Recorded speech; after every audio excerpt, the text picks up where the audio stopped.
Texas. Where the towns are named after mules, the bats have government titles, and the state fair includes a 55-foot cowboy who doesn't blink. This isn't just history. It's a fever dream wrapped in barbed wire and dipped in salsa. From pink mansions to asteroid-proof sports domes, we're diving into 101 of the most ridiculous, unbelievable, and gloriously Texan facts you've never heard. Saddle up, because everything's bigger, weirder, and somehow official in the Lone Star State. Texas has its own Grand Canyon. Welcome to Palo Duro Canyon, Texas's answer to the Grand Canyon, just without the whole world wonder branding. Nestled in the Texas Panhandle, this red rock monstrosity is the second largest canyon in the United States. Locals like to say it's only second in size, not in heart, which is adorable and completely irrelevant when you're standing at the rim in 110-degree heat, wondering if a scorpion just winked at you. Palo Duro stretches over 120 miles long and plunges 800 feet deep, which is basically a skyscraper made of erosion. Early cowboys used to ride across it like it was just another Tuesday, probably while wrestling snakes and drinking straight from cacti. Meanwhile, modern visitors lose their minds if they forget sunscreen. It was once home to the Comanche and Kiowa tribes, then became a cattle-driving mecca.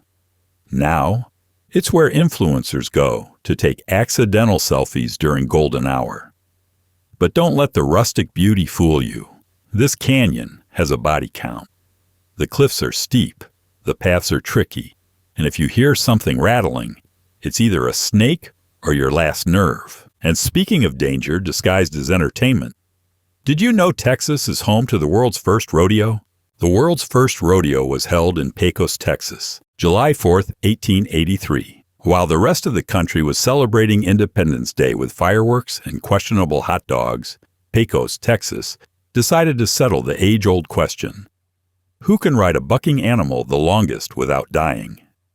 Enter the world's first rodeo. Picture it: dust, heat, horses that hate you, and men who think dental work is for the weak. This wasn't just entertainment. It was gladiator games with livestock. Cowboys competed in roping, bronco busting, and other life-shortening activities. There were no rules, no helmets, just pure, unfiltered chaos and probably a lot of shouting. The winner, some guy named Trav Wyndham. Or maybe it was Lefty something. Honestly, the records are fuzzy, and half the participants ended up unconscious or in the nearest saloon. But the town of Pecos knew they had started something big. This wasn't just a show. It was Texas proving that gravity was optional if your pride was at stake. From this dusty showdown was born a billion-dollar industry of rodeos, reality TV, and children named Colt. But while Pecos was pioneering bronco busting, something fizzy was bubbling up in a drugstore 400 miles away. Dr. Pepper was invented in Waco, Texas. Waco, 1885. A place where dreams were cheap and sugar was cheaper. In the back of Morrison's Old Corner drugstore, a pharmacist named Charles Alderton decided soda water was too boring. So he did what any self-respecting Texan would do. He mixed 23 flavors into one drink and dared the world to handle it. Thus, Dr. Pepper was born, a beverage so enigmatic, no one's really sure what the flavors are. Is it prune juice? Is it spice cabinet roulette? Only Alderton knew, and he took that secret to his grave, probably grinning the whole way down. It was America's first major soft drink, beating Coca-Cola by a whole year. Texans naturally took full credit and haven't stopped bragging since. Today, Dr. Pepper is worshipped statewide. There's a museum, a parade, probably a few tattoos. And if you insult it, someone's meemaw will find you. But while Texas was bottling strange liquids, it was also building monuments to itself. Monuments so big, they made Washington, D.C. look petite. The Texas State Capitol building is taller than the U.S. Capitol building. Everything's bigger in Texas, except the ego of the architects in Washington, D.C., apparently. Because when the Texas state capitol was completed in 1888, it wasn't just designed to govern. It was designed to flex. At 300 to 2.64 feet tall, it stands a solid 14 feet higher than the U.S. Capitol. That's right. Texas didn't just build a legislative building. It built a passive-aggressive monument to architectural one-upmanship, made from sunset red granite and full of Lone Star swagger. The Texas Capitol is basically what happens when a state says, "We see your federal government and raise you a pink mountain of political power." Inside, marble, murals, and a rotunda so grand, you could practically hear the founding fathers roll their eyes. Visitors walk its halls like they're inside a Victorian colossus. But legislators know better. It's a daily battle of acoustics, egos, and the occasional ghost story. Because if you build a capitol taller than the nation's, you best believe it comes with rumors of haunted staircases and dramatic filibusters. But wait, taller isn't enough. Because in true Texas fashion, they also had to go bigger. It's the largest state capitol building in terms of total area. It wasn't enough for the Texas Capitol to just be tall. It had to be massive. Not just large for a state building, massive. We're talking 360,000 square feet of Lone Star bravado. That's nearly 18 acres of legislative sprawl, which is perfect for the kind of politics that require both elbow room and dramatic pacing. To put it plainly, the Texas Capitol isn't a building, it's a statement. One that says, we govern the same way we barbecue. Slow, smoky, and at dangerous scale. With over 400 rooms, 900 windows, and hallways long enough to raise cattle in. It's less of a workplace and more of a marble-wrapped corn maze of ambition. The dome alone is an architectural exclamation point. The underground extension? A whole extra office complex buried like legislative Atlantis beneath the lawns of Austin. If you're a first-time visitor, bring a map and rations.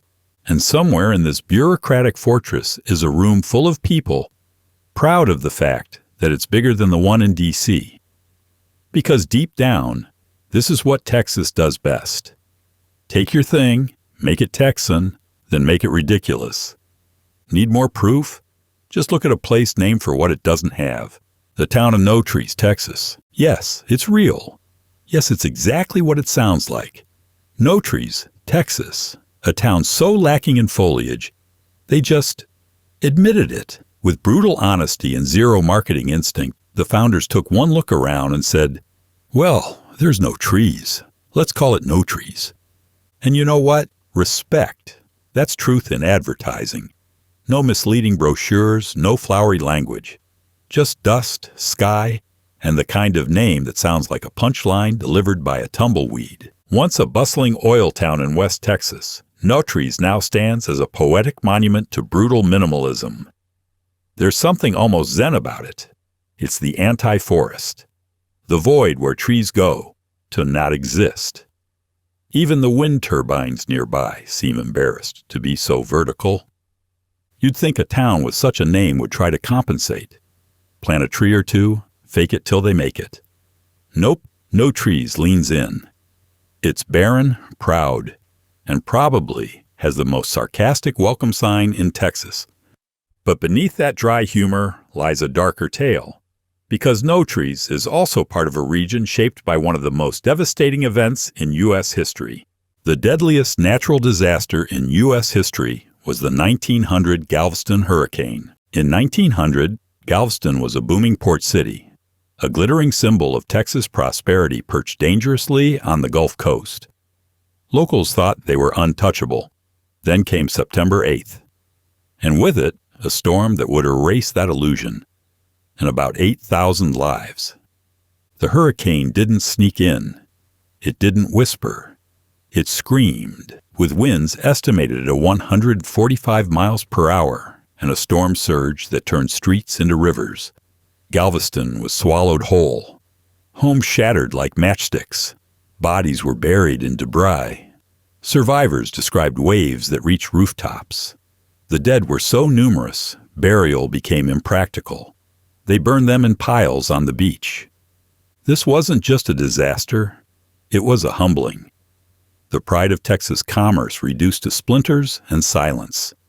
The aftermath was a haunting stillness, interrupted only by the buzz of flies and the crash of waves dragging coffins out to sea. Galveston never fully recovered its crown. But it did build a massive seawall, because if there's one thing Texans do after a catastrophe, it's build taller, wider, and louder. Just like they did with their gardens, because the next ridiculous fact takes us to a floral empire in East Texas. The world's largest continuously operating rose garden is in Tyler, Texas. You wouldn't think world domination and roses go together unless you're in Tyler, Texas. Known as the Rose Capital of America, this East Texas town hosts the world's largest continuously operating rose garden. Because if Galveston gave us a hurricane, Tyler decided to balance things out with 14 acres of pure, unadulterated flower power. Established in 1952 and still blooming strong, this garden isn't just for strolling romantics and Instagram couples.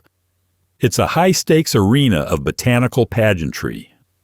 Over 35,000 rose bushes, more than 500 varieties, all quietly judging your pollen allergies. Every year, Tyler throws a rose festival like it's the floral Super Bowl. There are floats, tiaras, and enough sequins to blind a hummingbird. This isn't gardening, it's horticultural theater. Locals train their kids for the Rose Queen Court like it's the Olympics of petals. But behind the blossoms lies a surprising truth.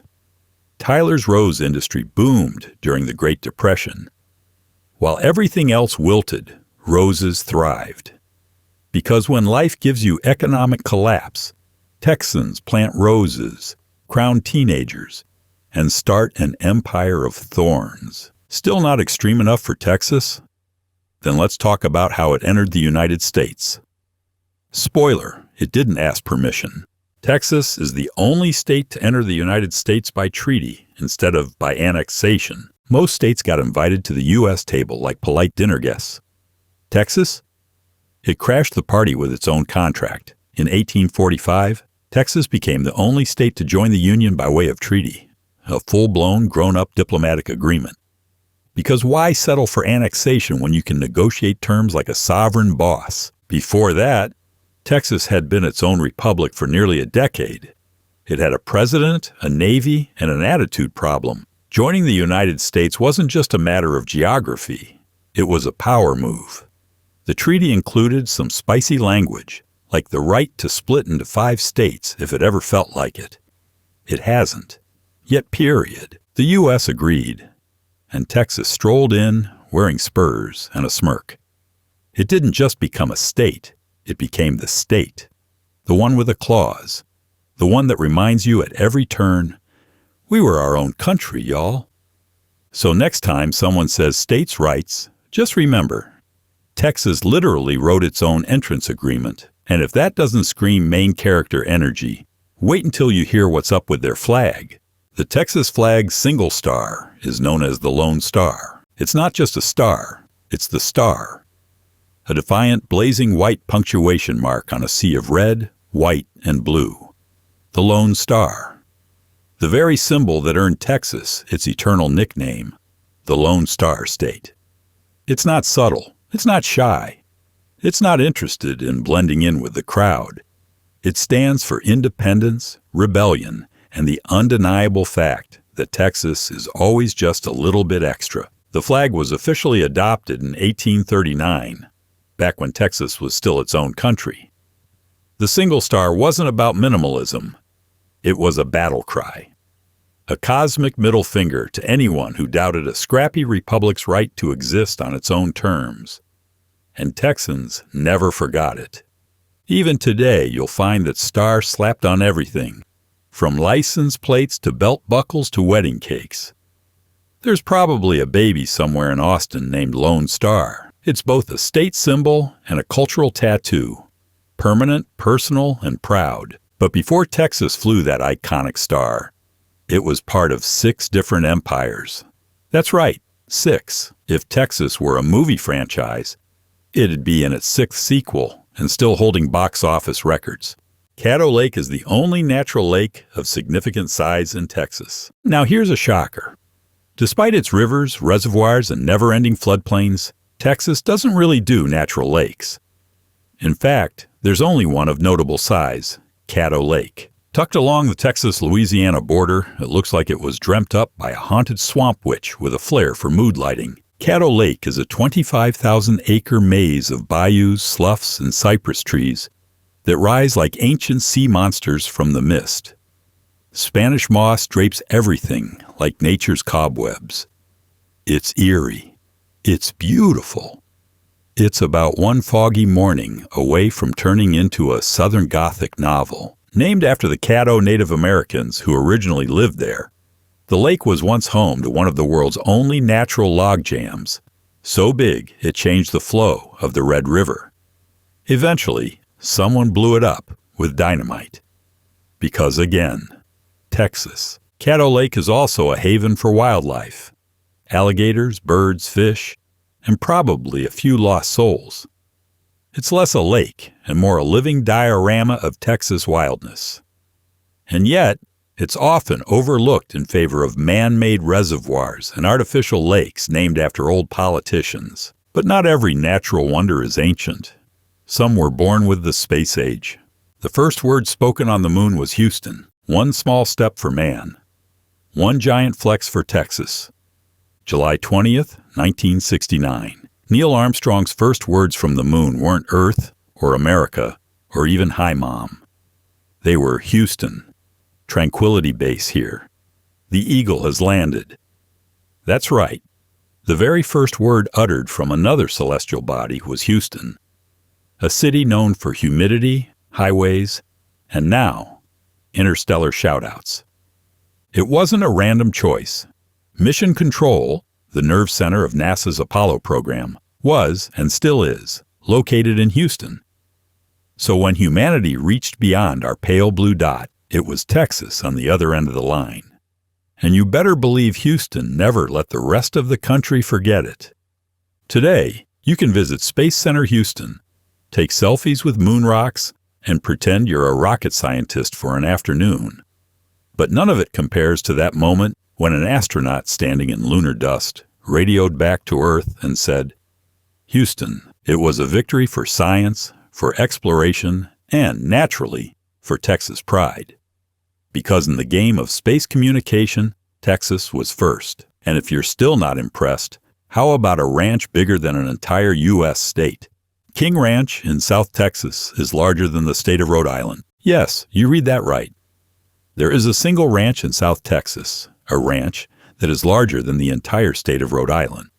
It's called King Ranch, and it doesn't just raise cattle. It raises the bar for what counts as big.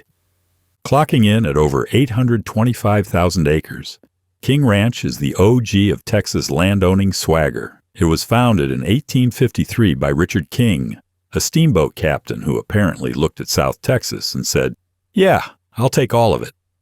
The ranch sprawls across 4 counties and has its own zip code.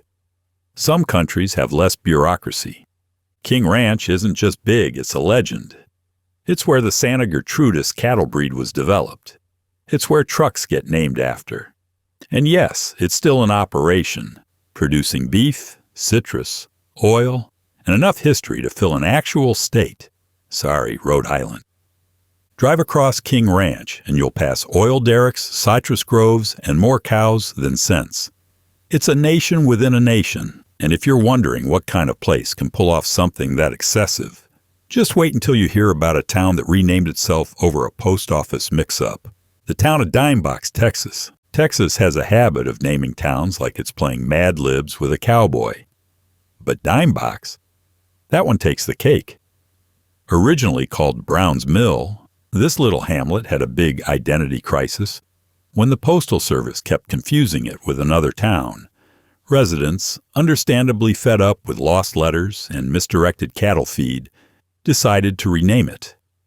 How'd they choose? With charming logic. Locals used to pay a dime to put letters in a wooden box that a courier would then haul to the nearest post office. A dime, a box, dime box. And just like that, history was stamped and sealed. The town has fewer than 500 residents, but its story punches way above its weight. It's a microcosm of a small-town Texas ingenuity. Frustrated with the system, so they made their own. The name is both practical and poetic, and it beats being mistaken for a different Brown's Mill for the rest of eternity. And while the population may be small, the town's fame isn't. You'll find it on roadside signs, trivia lists, and probably some cowboy's back tattoo.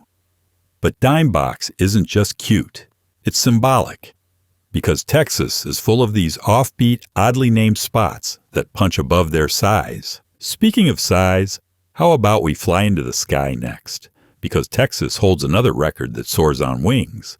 Texas has more bird species than any other state in the U.S. Birdwatchers, grab your binoculars and your emotional support field guides. Texas is your feathered paradise. With over 640 species recorded, Texas has more bird types than any other state in the country. That's right, more than California, more than Florida, more than anywhere else in the 50 states. It's like an airborne version of Noah's Ark, but with cowboy hats. Why so many birds? Because Texas is a geographic smorgasbord. Coastal wetlands, pine forests, deserts, prairies, mountains, you name it, it's here.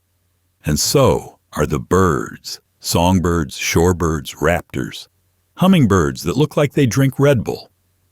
You could blink and miss 5 species flapping past your porch light. Places like the Rio Grande Valley are pilgrimage spots for birders from around the globe, chasing glimpses of rare species like the green jay or the Altamira oriole. These people travel thousands of miles to get sunburned in South Texas while staring through binoculars at what looks like a lemon with wings. Even city parks in Austin or Houston can be home to more species than entire counties in other states.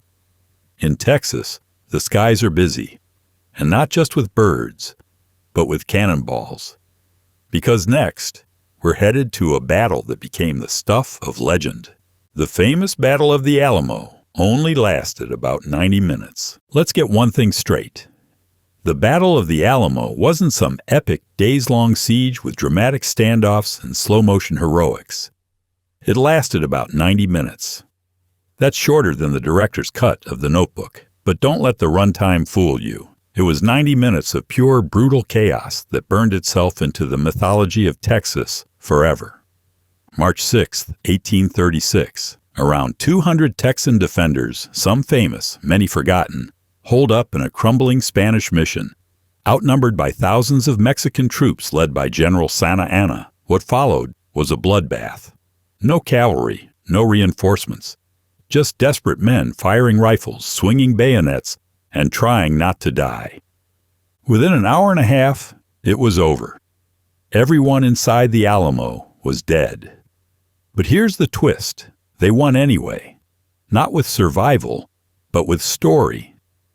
Remember, the Alamo became the rallying cry that ignited the Texas Revolution and helped lead to independence. It's the shortest battle with the longest afterlife. Today, the Alamo is a tourist hotspot. But beneath the gift shop and postcard stands is the memory of a 90-minute stand that turned into eternal legend. And speaking of legends, ever heard of the world's first domed stadium? Texas built that too. The first domed stadium, the Astrodome, opened in Houston in 1965. When the Astrodome opened in 1965, it didn't just change sports. It drop-kicked architecture into the future. Dubbed the eighth wonder of the world, this was the first fully enclosed, air-conditioned stadium on Earth. In other words, it was humanity's first successful attempt at playing God. With baseball, why build a dome in Houston? Easy.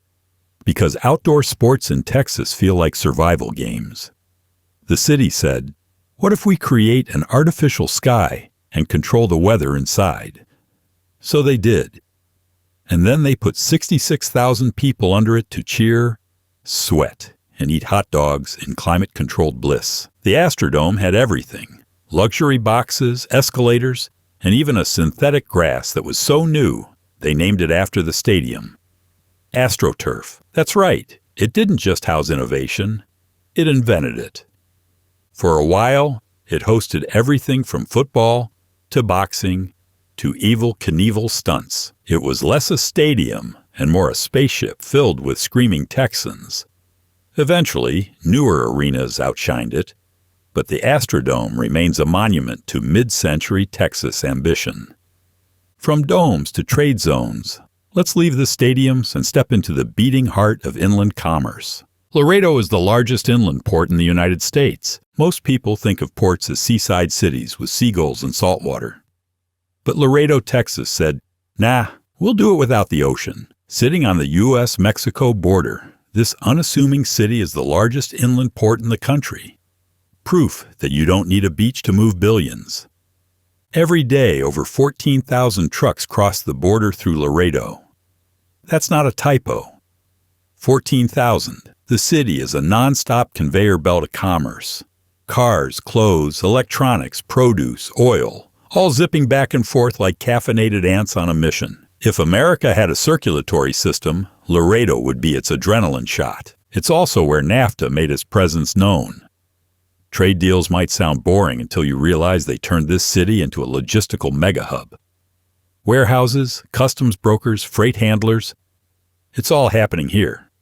24/7. Somewhere in Laredo, someone is currently yelling about a shipping invoice.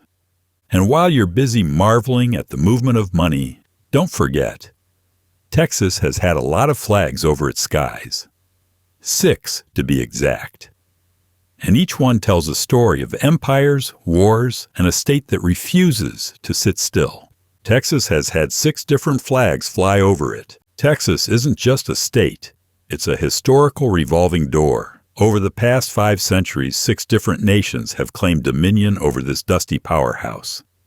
That's why every time you hear 6 flags over Texas, it's not just about roller coasters and overpriced churros. It's a literal reference to history's tug-of-war. First came Spain, because of course. Then France popped in for about 5 confusing minutes. After that, Mexico took over. Until Texas itself said, "We're done here," and became its own independent republic. That lasted 9 years until it joined the United States. But hold up. Before settling down, Texas took one more detour through the Confederate States of America. That's 6. 6 flags, 6 vibes, 1 deeply confused identity crisis. Each flag represents more than just a symbol. They're snapshots of political chaos, military takeovers, and a population that never quite agreed on who was in charge. Today, you'll find those 6 flags everywhere. From museums to theme parks to school murals where kids wonder why France even bothered. Texas isn't just part of American history. It's been a central player in multiple histories. And within all that shifting power, one thing has stood the test of time. Really old hotels. The oldest continuously operating hotel in Texas is the Menger Hotel in San Antonio. If these walls could talk, they'd need a bouncer. The Menger Hotel in San Antonio has been running nonstop since 1859. That's through the Civil War, 2 world wars, Prohibition, and every regrettable fashion decade since bonnets were hot. It's the oldest continuously operating hotel in Texas, and it shows in all the best ways. This isn't just a place to sleep, it's a portal. Built next to the Alamo, the Menger has hosted presidents, poets, outlaws, and probably a few ghosts. Teddy Roosevelt recruited his Rough Riders here, presumably after a few drinks too many in the bar. That same bar, a faithful replica of London's House of Lords Club. Because nothing screams Texas like classy British mahogany next to pistol-packing cowboys. The halls creak, the chandeliers drip history, and the lobby has more Victorian drama than a BBC miniseries. You don't check into the Menger. You step into a time machine that also serves continental breakfast. And just beyond its century-old walls lies something even older, wilder, and vastly more open. A park the size of a state. Big Bend National Park is larger than the state of Rhode Island. Texas doesn't just do parks. It does planetary ecosystems. Big Bend National Park in West Texas is so huge, it could swallow Rhode Island whole, and still have room left over for a taco truck and a rodeo.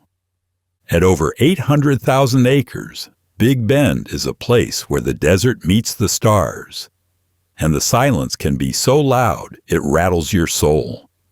Mountains, canyons, river valleys, and an entire section of the Rio Grande.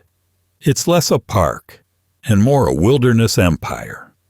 You don't casually visit Big Bend. You prepare for it. It's remote, rugged, and resents your cell service. Coyotes might serenade your campsite. Javelinas might raid your snacks. The sun doesn't set. It explodes across the sky like it's auditioning for a Western. It's also a scientific marvel.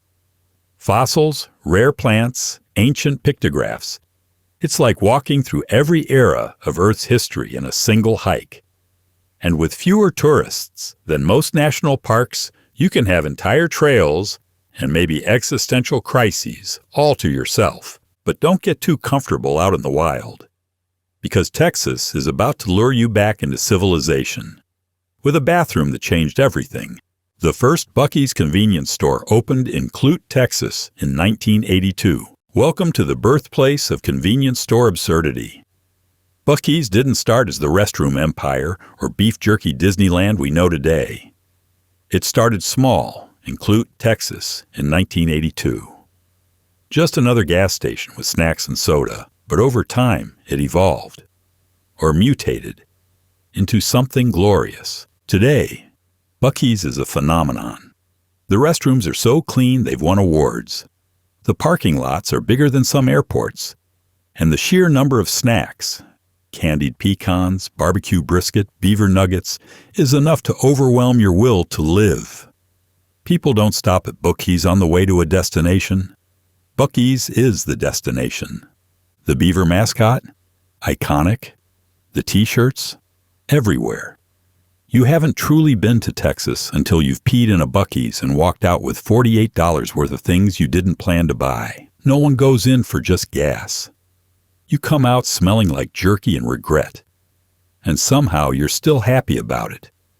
But this isn't just consumer excess. It's pride. Buc-ee's represents Texas doing what Texas does best, turning the mundane into the monumental. Which brings us to another oversized achievement, this time in the dessert department. The world's largest pecan pie was baked in San Saba, Texas in 1999. Texas doesn't just love pie, it weaponizes it. In 1999, the town of San Saba, proudly calling itself the pecan capital of the world, decided to make a point. That point was baked, sweetened, and weighed approximately 40,000 pounds. It was the world's largest pecan pie, and it was exactly as ridiculous as it sounds. The pie was 50 feet in diameter. That's not dessert. That's infrastructure. It took a custom-built pan, industrial-strength ingredients, and probably a small team of engineers to pull it off. The sugar alone could have fueled a small nation. And the pecans? Harvested locally, of course, because nothing says Texas pride like sourcing your ingredients from your own backyard. It wasn't just about setting a record. It was about planting a sugary flag in the ground and declaring, "We make the biggest, the boldest, and the most absurdly caloric pies on earth." And they did. The pie was cut, shared, and likely put half the town into a pleasant diabetic coma. But it also solidified San Saba's place in culinary folklore. And if you think pie is extreme, just wait until we visit a town whose name sounds like the climax of a bar fight. The town of Cut and Shoot, Texas. Yes, this is real. No, it's not the setting of a Quentin Tarantino Western. Cut and Shoot, Texas got its name from a local disagreement in 1880 that escalated creatively. Legend has it that during a church dispute, yes, church, a young boy shouted, "I'm going to cut around the corner and shoot." And just like that, a town was named. You can't make this up. Or rather, you could. But reality beat you to it. Today, Cut and Shoot is a small town with a big reputation. The name has drawn tourists, pranksters, and t-shirt entrepreneurs alike. And while it's not quite the Wild West anymore, it hasn't exactly rebranded to calm, and discuss. It's the kind of name that makes you pull over just to take a picture with the city limits sign. And if you live there, your return address becomes a conversation starter at every post office in America. But beneath the hilarity is a kind of Texas purity, a refusal to conform, to sanitize, or to take itself too seriously. And while cut and shoot may sound like a one-off gag, the state's agricultural output is no joke, especially when it comes to wool. More wool is produced in Texas than any other state. Texas, the land of oil, barbecue, rattlesnakes, and wool. Yes, wool. Despite its image of cowboys and cacti, Texas is the top wool-producing state in the U.S., which means somewhere between rodeos and armadillos, there are thousands of sheep quietly getting their fleece harvested under the blazing sun. Most of this fluffy empire is centered in the western part of the state, where sheep outnumber people and the landscapes look like a Clint Eastwood fever dream. These aren't just any sheep. They're tough, dust-resistant, and probably have a stronger work ethic than most of us. The process is surprisingly intense. Herding, shearing, cleaning, processing. It's a dusty, scratchy ballet that turns buying animals into sweaters, socks, and those weirdly expensive hiking base layers. And the people behind it? Ranchers who know more about wool density than most fashion designers. Texas wool goes global too, getting shipped off to places that don't even know where San Angelo is. But now you do.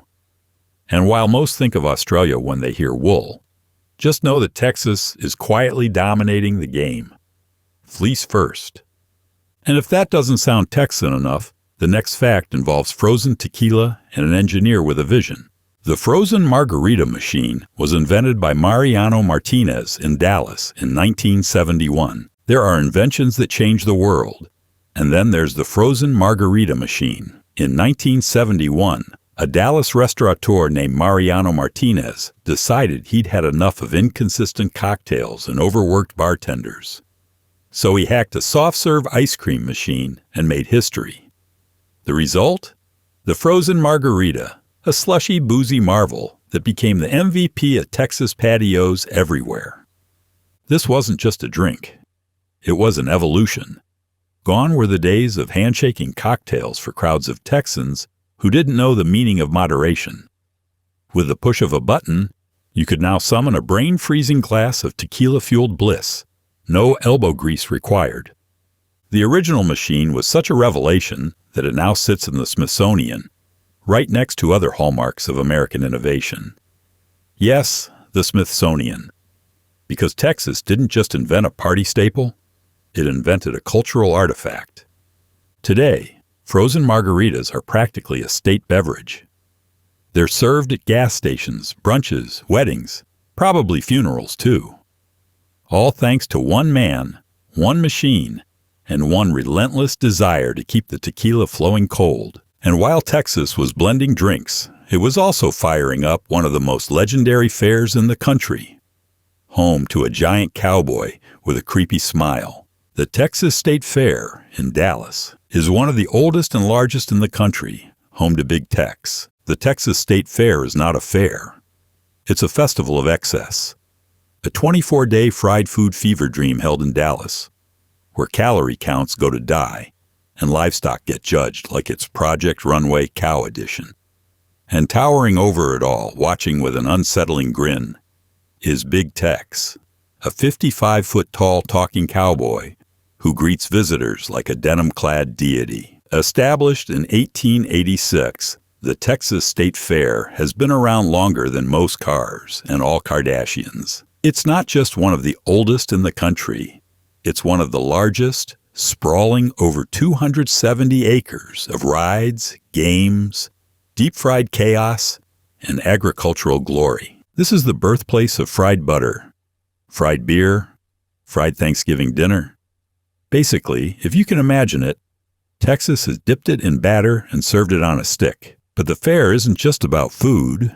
It's a place where prize pigs get paraded, marching bands go head-to-head, and mechanical bulls are tamed by preteens on sugar highs. Big Tex himself once caught fire in 2012, because of course he did, but was rebuilt bigger, better, and with more fireproof pants. And under his eternal gaze, visitors shuffle into one of the fair's most surprising natural attractions: bats. Thousands of them. Everywhere. The largest bat colony in the world resides under the Congress Avenue Bridge in Austin. Welcome to Austin, live music capital, tech hub, and home to millions of screaming, flapping, upside-down mammals. Beneath the Congress Avenue Bridge, as the sun dips below the skyline, the largest urban bat colony in the world erupts into the sky like a cloud of leathery confetti. It's not just a spectacle, it's a full-blown airborne event. Every evening between March and October, around 1.5 million Mexican free-tailed bats shoot out from the bridge like they've been launched from a cannon. Locals gather. Tourists gasp. And the bugs? The bugs run for their lives because these bats eat up to 30,000 pounds of insects each night. That's right. Austin's bat colony is both a natural marvel and the city's most efficient pest control service. The bridge wasn't designed as a bat hotel. Its crevices just happened to be perfect bat real estate. At first, people freaked out. Then scientists reassured them. Then Austinites turned it into a nightly party. There are boat tours, lawn chairs, applause. It's Texas at its finest. Weird, useful, and a little gothic. And while bats rule the skies, Texas's tallest throne sits nestled in the state's highlands, waiting to be climbed. The Guadalupe Mountains are home to the highest peak in Texas, Guadalupe Peak. If Texas had a crown, Guadalupe Peak would be the jewel jammed right on top. Standing at 8,751 feet, it's the highest point in the state. A sharp-toothed mountain in a land usually defined by flat horizons and bigger-than-the-sky sunsets. Located in the remote wilderness of the Guadalupe Mountains, this peak isn't for the casual stroller. It's a lung-busting, switchback-packed climb that rewards you with panoramic views and maybe a spiritual crisis if you didn't bring enough water. At the summit, there's a stainless steel pyramid marker placed by American Airlines, because even at nature's most majestic, Texas still finds room for branding. The trail to the top passes through fossilized reef beds, because once upon a time, West Texas was an ocean. Now it's a wind-sculpted, sun-blasted fortress of solitude, home to mountain lions, desert flora, and hikers with very sore calves. Guadalupe Peak isn't just a hike, it's a rite of passage. The wind up there howls like it's trying to tell you something. Probably. Next time, wear better shoes. But once you've stood on Texas's rooftop, you're changed. At least until you descend and land in an air-conditioned temple of capitalism, the American Mall. The first indoor shopping mall in the U.S. was Highland Park Village in Dallas, opened in 1931. Before there were mega malls, food courts, or teenagers loitering in front of Auntie Anne's, there was Highland Park Village in Dallas. Opened in 1931, it was America's first fully enclosed shopping center. That's right. Texas didn't just embrace consumerism. It invented the modern version of it. Designed in a Mediterranean-style layout with Spanish arches and tiled roofs, Highland Park Village was like shopping in a European fantasy. Except with more parking and fewer royal guards. It was the first to bundle retail, dining, and parking all in one luxurious package. Because even in the Great Depression, Dallas knew people still needed a place to buy scarves and gossip about their neighbors. Today, it's one of the swankiest zip codes in Texas. Think Chanel, Dior, and more luxury brands than the average credit card limit can handle. But beneath the glamour lies the blueprint that would shape American suburbia for the next century. It didn't just predict mall culture, it built it. And while people were busy strolling beneath chandeliers and storefronts, an infamous pair of outlaws were tearing through Texas with bullets, bad choices, and a roadmap soaked in crime. The Bonnie and Clyde ambush site is located near Gibbsland, Louisiana, but they committed many crimes in Texas. Bonnie and Clyde may have met their end in Louisiana, but make no mistake, Texas was their playground, proving ground, and occasional hideout. These two Depression-era outlaws left a trail of bullet holes and headlines across the Lone Star State that still echo through the dust. They weren't criminal masterminds. They were more like chaotic influencers with shotguns. From Dallas to Temple to Hillsborough, Bonnie Parker and Clyde Barrow robbed banks, gas stations, and the occasional sandwich shop. Sometimes they stole money. Sometimes they just stole a car. Sometimes they got into shootouts just because Tuesday was boring. Their legacy in Texas isn't just about the crime, it's the style, the photos, the love story, doomed and dressed in fedoras. They were glamorous in the way only outlaws can be, photogenic, fatalistic, and really bad at laying low. Eventually, their luck ran out near Gibbsland, Louisiana, in a police ambush so violent it left their stolen Ford riddled with over 100 bullets. But their legend?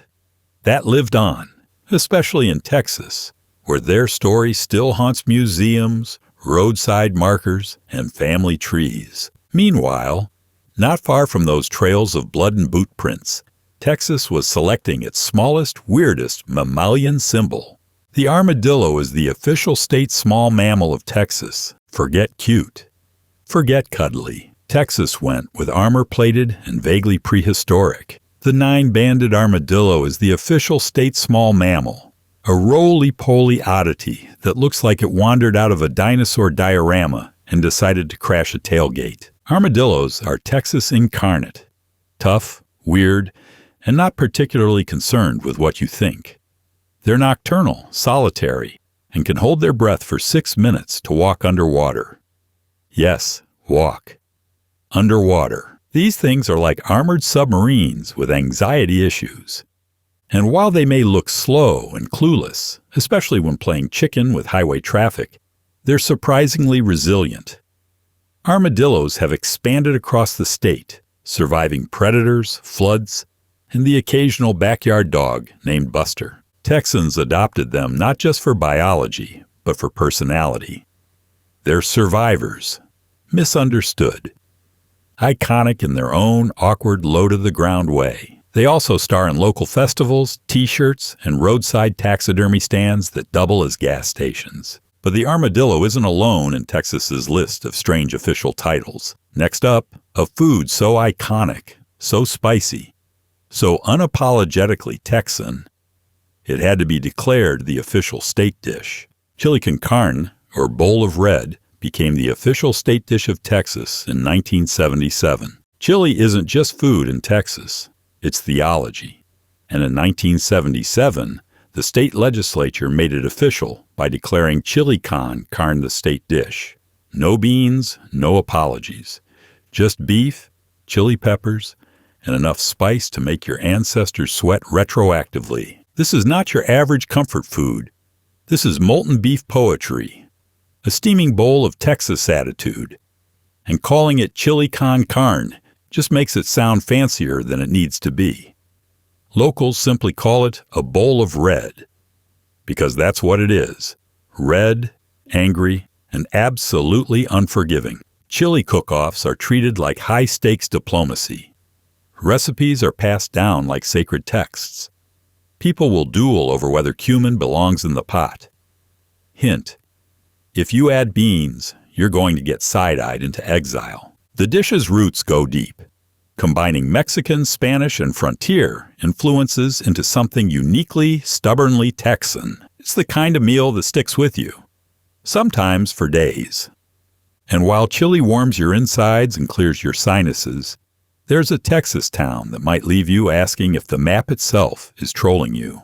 Welcome to a place so small, it barely qualifies as irony.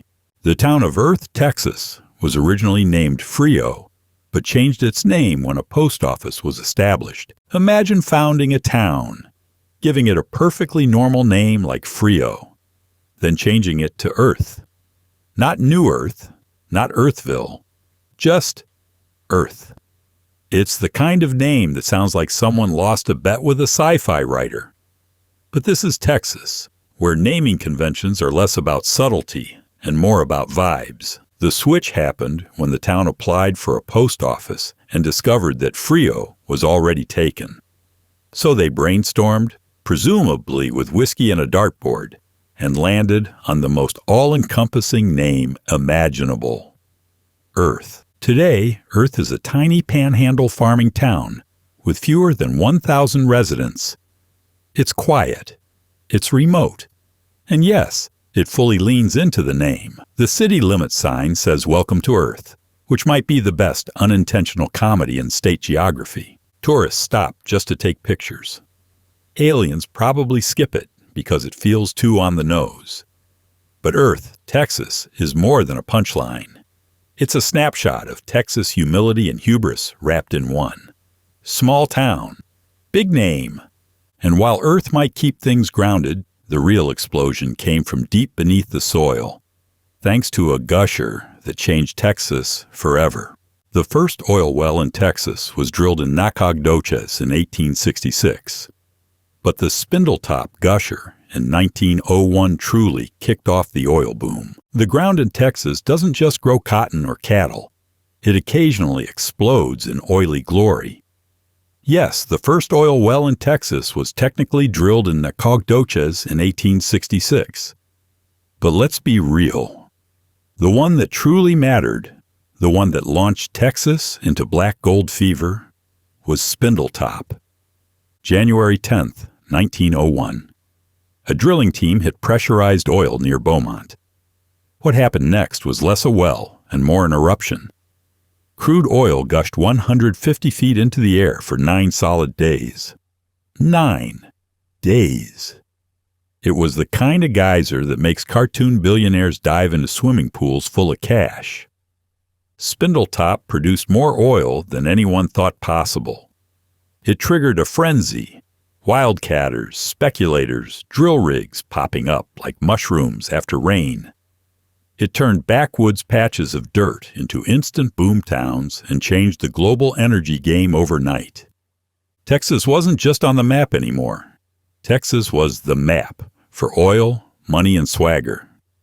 From that moment, oil became part of the Texan DNA, buried deep alongside barbecue and questionable political debates. And buried in a different part of the state, another oddity was making waves. Only this time, it was neon-covered Cadillacs pointing nose first into the dirt. The Cadillac Ranch near Amarillo features 10 graffiti-covered Cadillacs buried, nose down in the ground. In the high plains near Amarillo, 10 classic Cadillacs rise from the dirt like tail-fin tombstones, part roadside attraction, part alien ritual, part art installation. This is Cadillac Ranch, where automotive luxury meets West Texas absurdity, and tourists are handed spray cans like it's part of the admission fee. The cars are planted nose first into the earth at the same angle as the Great Pyramid of Giza. Yes, really. It's performance art, 1970s style, created by a San Francisco art collective funded by an eccentric Texas millionaire. Because who else would bankroll the idea of jamming Cadillacs into the ground? Every square inch of the cars is covered in graffiti. Layers upon layers of neon tags, names, and inside jokes, evolving daily as new visitors show up to leave their mark. It's a place where vandalism becomes interactive art, and no one bats an eye. Over the years, Cadillac Ranch has become a rite of passage for travelers, weirdos, artists, and confused road trippers wondering what alternate dimension they just drove into. And if you thought 10 cars buried in the desert was wild, just wait until you step into the dance hall that puts them all to shame. A honky-tonk so big, it needs its own zip code. The world's largest honky-tonk, Billy Bob's Texas, is in Fort Worth. Billy Bob's Texas isn't just a honky-tonk, it's the honky-tonk, the biggest one on Earth. A 100,000 square foot behemoth of cowboy boots, two-steppin', and beer-fueled bravado, right in the heart of Fort Worth's Stockyards District. Calling it a bar is like calling the Alamo a shed with opinions.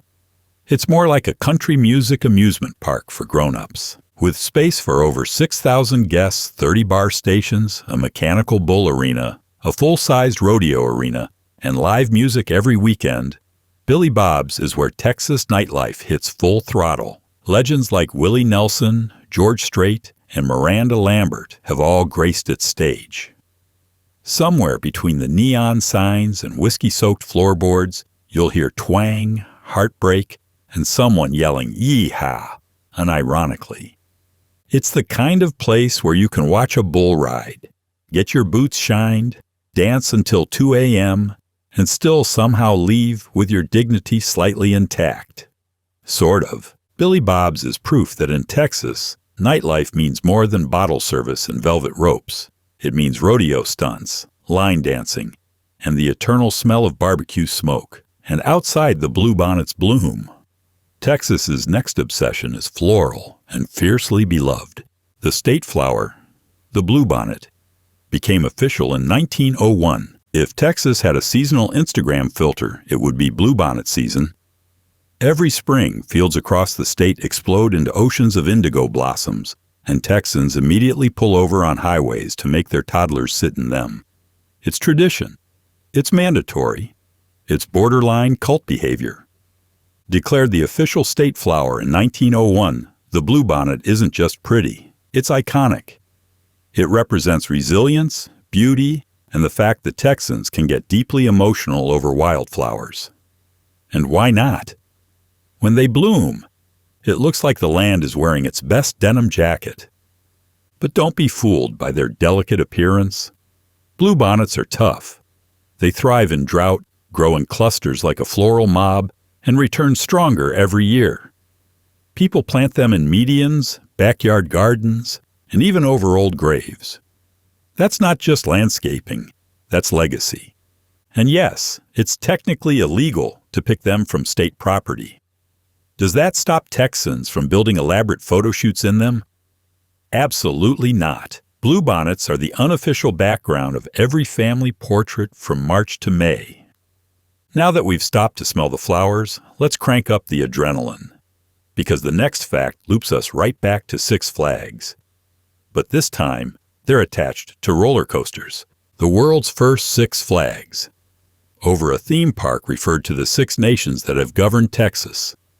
Six Flags Over Texas opened in Arlington in 1961. Before it was a global chain of thrill parks and soda-sticky sidewalks, Six Flags was a history lesson disguised as a roller coaster. When Six Flags Over Texas opened in Arlington in 1961, it wasn't just about G-forces and funnel cake. It was a tribute to the 6 different nations that had ruled Texas. Yes, those 6 flags. Each section of the park was themed after one of the countries: Spain, France, Mexico, the Republic of Texas, the Confederate States, and the good old U.S. You could go from a faux Spanish village to a Confederate picnic without ever leaving the line for a log flume. Historically weird? A little. Peak Texas? Absolutely. The park featured costumed actors, themed food, and educational plaques, all sprinkled between roller coasters and screaming kids. It was the ultimate blend of patriotism, entertainment, and just enough danger to make you reconsider that second corn dog before riding the shockwave. The concept worked so well, they franchised it into the empire of theme parks we know today. But it all started in Texas, with a bit of history, a lot of noise, and a name that still confuses tourists. And before anyone could say, "What next? A drive-in movie?" Texas answered, "Yes." Obviously. The first drive-in movie theater in Texas opened in Dallas in 1934. Before Netflix, before Blockbuster, before awkwardly holding a laptop while lying on your side, there was the drive-in. And in 1934, Texas threw its hat into cinematic history by opening its very first drive-in movie theater in Dallas. It was romance, grease, and popcorn fumes, under the stars and behind the wheel. Imagine it. Cars lined up in rows like obedient cattle. Couples leaning across bench seats to share milkshakes or smooches. And giant film reels flickering across a towering outdoor screen. There was something rebellious and romantic about it. Watching movies became less of a sit-and-shush activity and more of a tailgate party with flickering plot. The Texas drive-in scene eventually exploded. peaking in the 1950s with hundreds of theaters dotting the state like fireflies on asphalt. Even today, a few of them survive.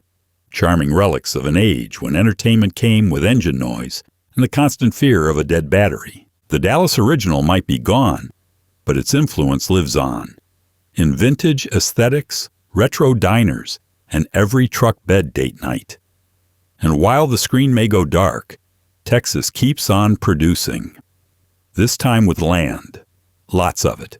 Texas has more farms and ranches than any other state. If you ever get lost in Texas, just pick a direction and drive.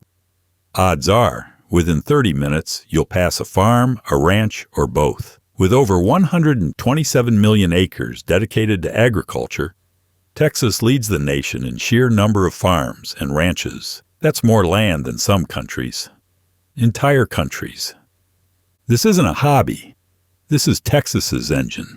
Beef, cotton, hay, corn, poultry, and enough barbed wire to fence off your existential doubts. Generations of Texans have worked this land, sunburned and stubborn, riding tractors into the horizon and praying the rain shows up before the mortgage does. Farming here isn't just about food, it's legacy. Families run multi-generational operations where the brand on your cattle is as important as your last name. And the ranches? Some are massive enough to require their own weather systems. It's also deeply cultural. Think cowboy hats, feed stores, auction barns, and Saturday nights ending in boot-scootin' celebrations of a harvest well done, or just survived. Even in an age of tech and Tesla trucks, the land still matters. The dirt still rules. And that brings us to one patch of land with a name so Texas it sounds like a punchline. Except it's very real. The town of Point Comfort, Texas, was named after an argument over who spotted land first. Point Comfort. A town that sounds like a spa treatment, but was actually born out of a petty maritime squabble. As the story goes, a group of early explorers was approaching the Texas coast when someone shouted, "Land ho!" Another immediately countered, "I saw it first." Voices were raised, egos bruised, and ultimately they decided to settle the argument the way any passive-aggressive group would, by naming the spot Point Comfort. Today, this tiny coastal town lives up to its name. Sort of. It's small, peaceful, and surrounded by water and salt air. But you can still feel the lingering tension in the name. A town named by people too proud to admit they were all just equally sunburned and slightly lost. It's classic Texas. History shaped not just by battles and politics, but by arguments over who called dibs first. And while the name might be soft, the landscape isn't. Wind, waves, and the occasional hurricane remind everyone that comfort is relative.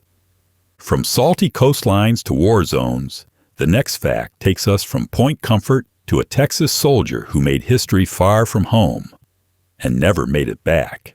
The first American casualty of the Vietnam War was a Texan, Lieutenant Colonel Leon L. Lott. In the vast and tragic ledger of the Vietnam War, the first American name etched into its pages was that of a Texan, Lieutenant Colonel Leon L. Lott. It's a solemn honor, one that Texas remembers not just with pride, but with the quiet gravity it deserves. Before the war spiraled into years of conflict, controversy, and chaos, it began with a single man, trained, deployed, and ultimately lost far from home. Lott's death marked the opening chapter of a war that would haunt a generation.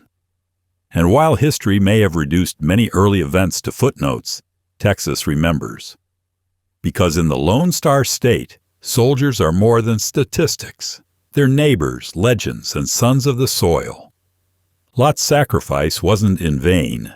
It's honored in memorials, mentioned in hushed tones during Veterans Day assemblies, and remembered by Texans who understand the weight of being first in something so grave. He was the vanguard of what would become a long, painful chapter in American history. From battlefield bravery, we shift to pom-poms and spotlight. Because next up, a legacy of glamour and gridiron energy. The cheerleaders who turned sideline support into a national phenomenon. The Dallas Cowboys cheerleaders were the first professional cheerleading squad in the NFL. Pom-poms, rhinestones, and precision choreography. The Dallas Cowboys cheerleaders didn't just change the game, they changed the game. Debuting in the 1970s as the NFL's first professional cheerleading squad, these women redefined what it meant to be on the sidelines. Suddenly, cheering wasn't just a support role, it was a full-on performance. With iconic blue and white uniforms and high-kick routines that could slice through steel, the Dallas Cowboys cheerleaders became cultural icons overnight. They toured with USO shows, appeared on television, and graced magazine covers like Football's Answer to Supermodels. Texas had already made football a religion. This was the choir. But make no mistake, behind the sequins and smiles were athletes, dancers, choreographers, women who trained harder than some of the players they cheered for. They were polished, poised, and ready to perform in front of millions, sometimes in ice-cold weather with grace only Texans could muster. The Dallas Cowboys themselves may be America's team, but their cheerleaders became an international symbol. And while the spotlight shined bright on the gridiron, another kind of light, aluminum, was blinding visitors in a very different corner of Houston.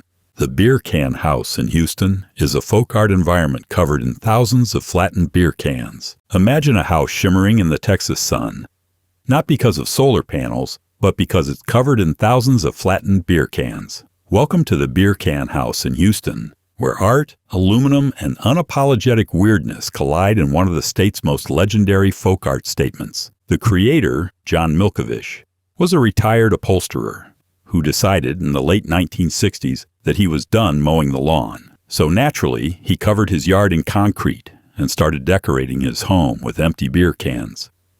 Over the next 2 decades, he added more, flattened, strung, sculpted, until the entire house jingled in the breeze like a metallic wind chime built by a very hydrated wizard. Estimates say over 50,000 beer cans adorn the house today.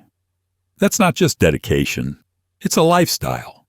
The place now functions as a museum, a shrine, and a cautionary tale for anyone with a hoarding impulse and access to a six-pack. Visitors come from around the world to see it, photograph it, and wonder aloud how much beer it really took. And as if that wasn't strange enough, the town that holds the record for smallest population in Texas awaits. Fewer people, fewer problems. Not exactly. The smallest county in Texas is Loving County, with a population of fewer than 100 people. In the vast, wide-brimmed sprawl of Texas, where everything seems larger than life, there's one tiny exception. Loving County, tucked in West Texas near the New Mexico border. Loving isn't just the smallest county in Texas. It's one of the least populated counties in the entire United States. We're talking fewer than 100 people. Give or take a rancher. Driving through Loving County feels like accidentally wandering onto the set of a post-apocalyptic Western. There are more oil pumps than people, more cattle than conversations, and the kind of horizon that makes you question the passage of time. Mentone, the county seat, looks like it could be blown over by a strong opinion. But don't let the head count fool you. Loving County punches well above its weight. Thanks to oil and gas, its per capita income is eye-wateringly high. The residents might be few, but they are resource-rich and fiercely independent. It's not empty, it's exclusive. And while the population may be microscopic, the local flora is iconic. From barren plains to thorny resilience, Texas picked a plant that mirrors its toughness, with just the right amount of sass and spike. The official state plant is the prickly pear cactus. The prickly pear cactus is the botanical equivalent of a Texan handshake. Tough, a little painful, but surprisingly sweet underneath. Named the official state plant, this spiky green icon grows just about everywhere in Texas. From dusty highways to upscale xeriscaped yards, where it poses like a desert supermodel. At first glance, it's all defense. Spines, pads, and a look that says, "Touch me and cry." But the prickly pear's full of surprises. Its bright magenta fruit, called tunas, is edible, sweet, and turned into everything from candy to cocktails. Its pads, or nopales, are chopped and served in tacos. Like the edible armor of the plant world, this cactus isn't just decoration. It's survival art. It thrives in punishing heat, shrugs off droughts, and asks for almost nothing in return. It's been used in traditional medicine, fencing, and even emergency water sources. It's the kind of plant that says, "I've seen some things." So naturally, Texas claimed it. Because if you're going to pick a state plant, why not choose one that can poke you, feed you, and outlive you? And if you think the plant's impressive, wait until you meet the 55-foot cowboy who never blinks and never shuts up. The Big Tex statue at the State Fair of Texas is 55 feet tall and wears a 75-gallon hat. Big Tex is more than a statue. He's a towering denim-clad urban legend with a voice box and a stare that follows you like a judgmental uncle at Thanksgiving. Standing at 55 feet tall with a chest full of civic pride and a 75-gallon hat you could use as a kiddie pool, he's been the official greeter of the Texas State Fair since 1952. He doesn't move, he doesn't dance, but he talks, y'all. His booming, slow drawl, "Howdy, folks," welcomes millions of visitors each year and can startle unsuspecting tourists into dropping their fried Oreos. You haven't been to the State Fair of Texas until you've been side-eyed by a smiling steel cowboy the size of a building. Big Tex burned down in 2012, because of course he did.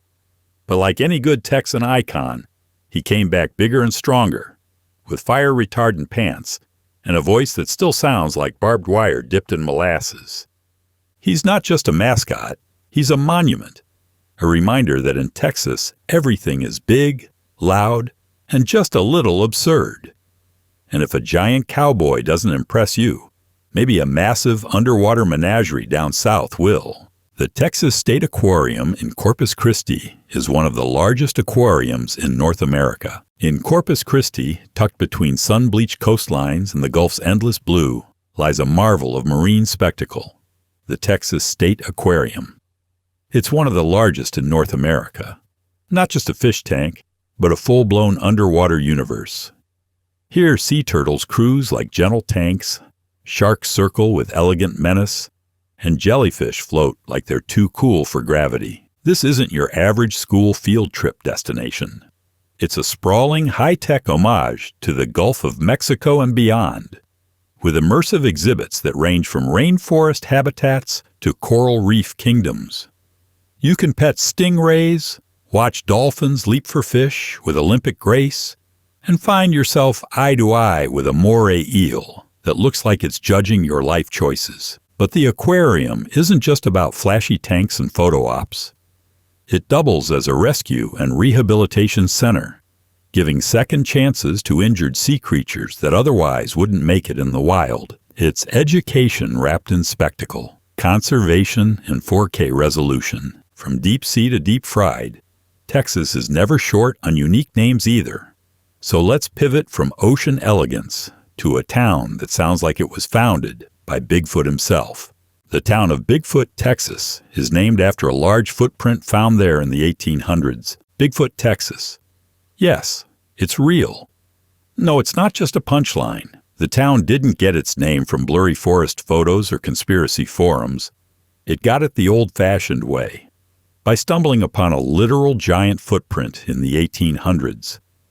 Whether it belonged to a massive man, a Sasquatch, or a Texan with commitment to cowboy boots, no one knows. But the name stuck like a boot in the mud. Nestled in Frio County, Bigfoot is a small town with a big personality and even bigger folklore. It leans all the way in. There are Bigfoot-themed signs, stories, and a general sense that if you're going to name your town after a mythical creature, you better own it. The most famous historical figure connected to the town is Bigfoot Wallace, a legendary Texas Ranger and folk hero who stood over 6 feet tall, loved fighting bandits, and reportedly had a sense of humor as dry as the land he patrolled. The town could have been named after him. Or the footprint, or both. It's Texas. Myth and man tend to blend together. And from foot-sized legends to full-scale logistics, Texas flexes once again in a place that doesn't just move cargo, it moves economies. The Houston Ship Channel is one of the busiest ports in the world. Don't let the term channel fool you. This isn't a sleepy waterway with paddle boats and picnic baskets. The Houston Ship Channel is an industrial juggernaut, a steel artery pumping billions of dollars in goods every year. It's one of the busiest ports on Earth and the heartbeat of Texas's global trade network. Stretching more than 50 miles inland from the Gulf of Mexico, the channel is flanked by massive cranes, oil refineries, and cargo ships the size of apartment buildings. The scale is ridiculous. At any given moment, it looks like a transformer convention for boats. And if it floats and hauls, chances are it's been through Houston. Originally carved from Buffalo Bayou, the channel was a feat of sheer ambition, dredged, deepened, and expanded into a world-class shipping corridor. Today, it's responsible for moving oil, chemicals, food, containers, vehicles, basically everything except shame. And it's not just important for Texas. The Houston Ship Channel ranks consistently among the top ports in the United States for tonnage and economic impact.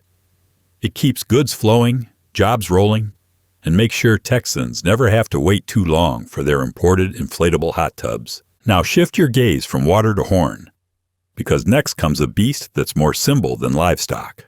The Texas Longhorn is the official state large mammal. The Texas Longhorn isn't just a cow. It's a silhouette against a burning sunset, a symbol of survival, and a creature with horns so wide they require their own airspace regulations, designated the official state large mammal. The Longhorn is part cattle, part cultural icon, and all attitude. With horn spans that can stretch over 7 feet tip to tip, these animals look like they were designed in a fever dream by someone who thought, go big or go extinct. But the Longhorn isn't just about intimidation, it's about resilience. Descended from cattle brought by Spanish explorers in the 1500s, these beasts survived centuries of droughts, wild terrain, and rustlers, not through brute force, but sheer toughness. Today, you'll find Longhorns on ranches, college logos, and as living mascots at University of Texas football games, where Bevo, the current bovine ambassador, weighs in at nearly 1,600 pounds of state pride. He's been known to cause chaos and command attention just by standing still. The Longhorn represents Texas at its core, independent, bold, and a little dangerous to approach without proper planning. But if you're more into adrenaline than agriculture, the next stop is a fairground legend that once towered above the rest.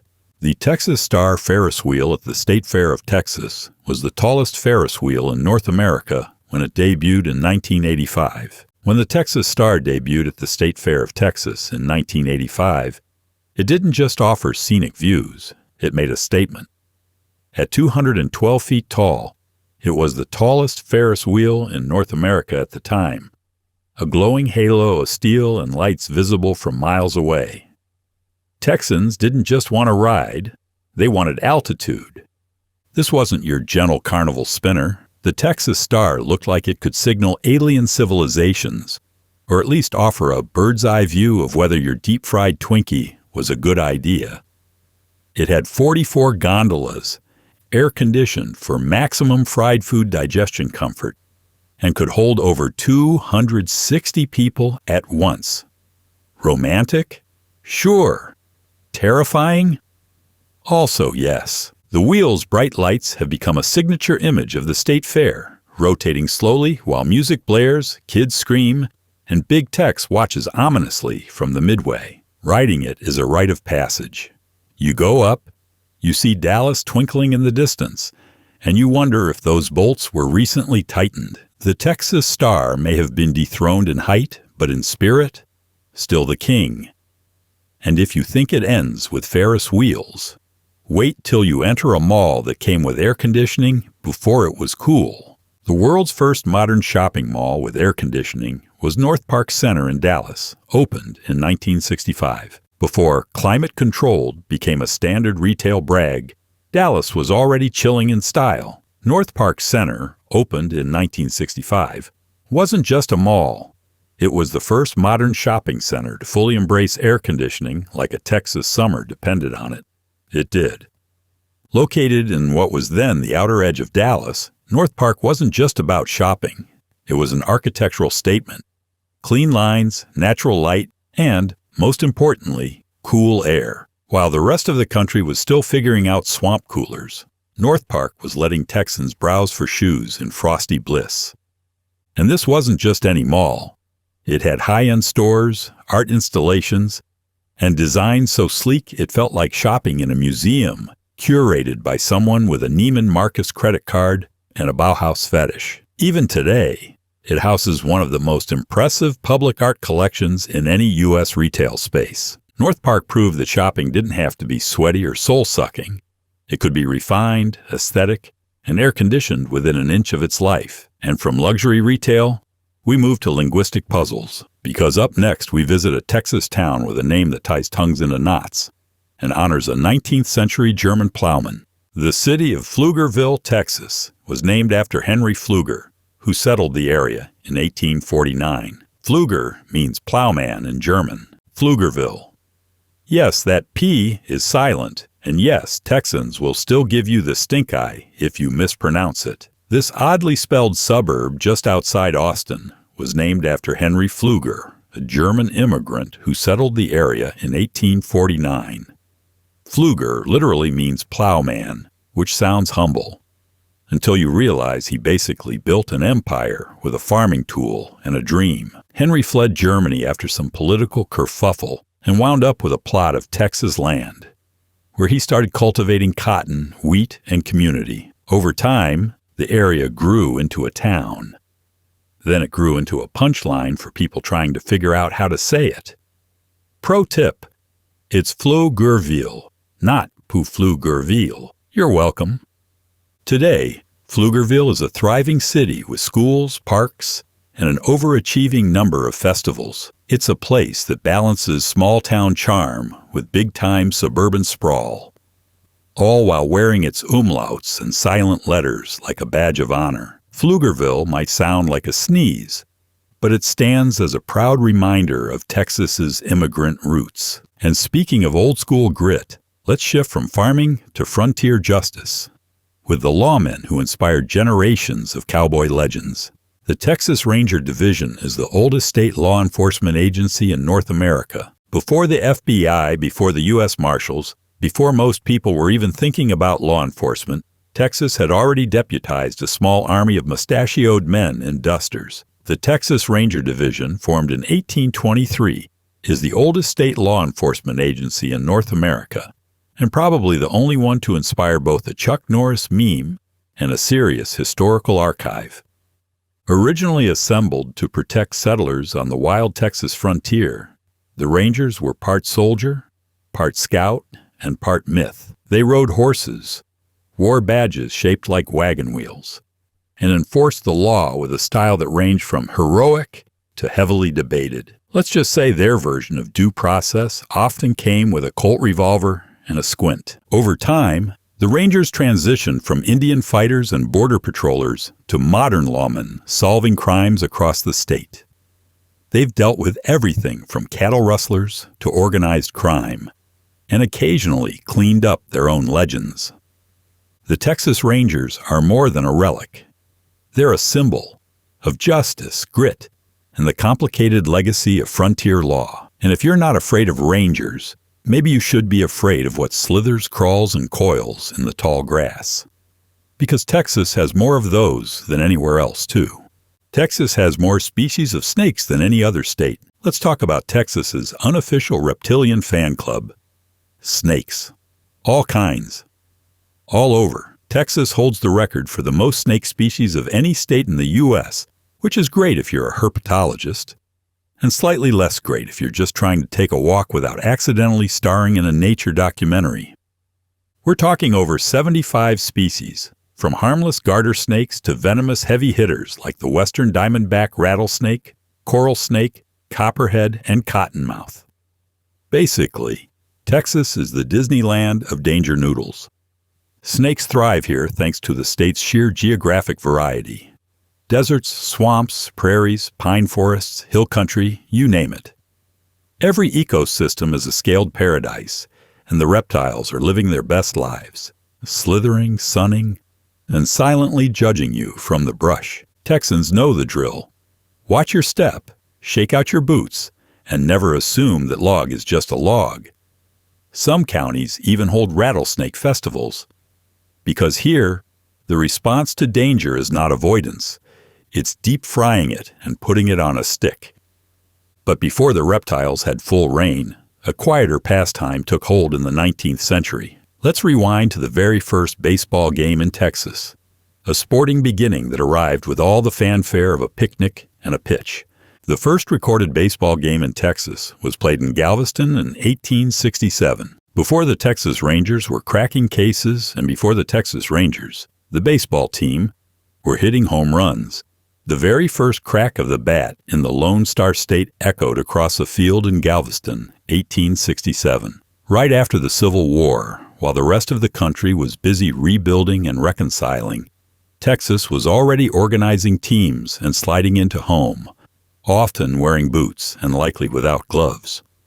Baseball arrived in Texas with Union soldiers and carpetbaggers who brought the game south as both entertainment and cultural expansion.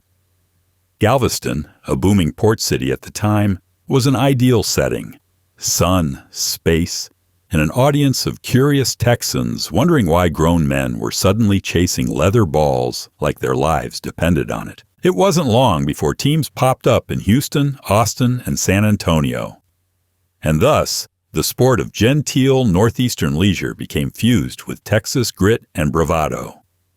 Today, you can still feel that legacy in every minor league game, every Friday night beer league showdown, and every kid playing catch in the fading heat of a Texas evening. Of course, no game day is complete without food, and Texas, naturally, has an official state bread designed for open fires and cowboy appetites. The official state bread is pan de campo, or camp bread. No, it's not sourdough, not cornbread, not even Texas toast. The official state bread of Texas is pan de campo, a rustic biscuit meets flatbread concoction, also known as camp bread. It's the kind of food that says, "I've been cooked over open flames next to a sweating horse, and I taste like history." Pan de campo dates back to the days of cowboys and cattle drives, when chuck wagon cooks had to feed hungry ranch hands with whatever could be stirred, kneaded, or burned into submission in a cast iron skillet. Flour, lard, salt, and water. Simple. Durable.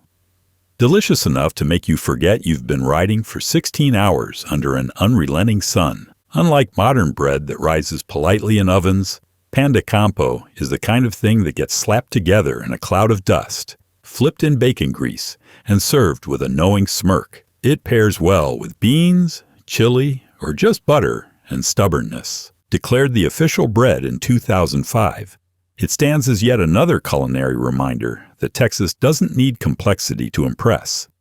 Just heat, hunger, and a healthy dose of frontier attitude. Now from campfires and carbs, we head to something far older and heavier than any loaf. A giant slab of pink granite that locals say might be enchanted.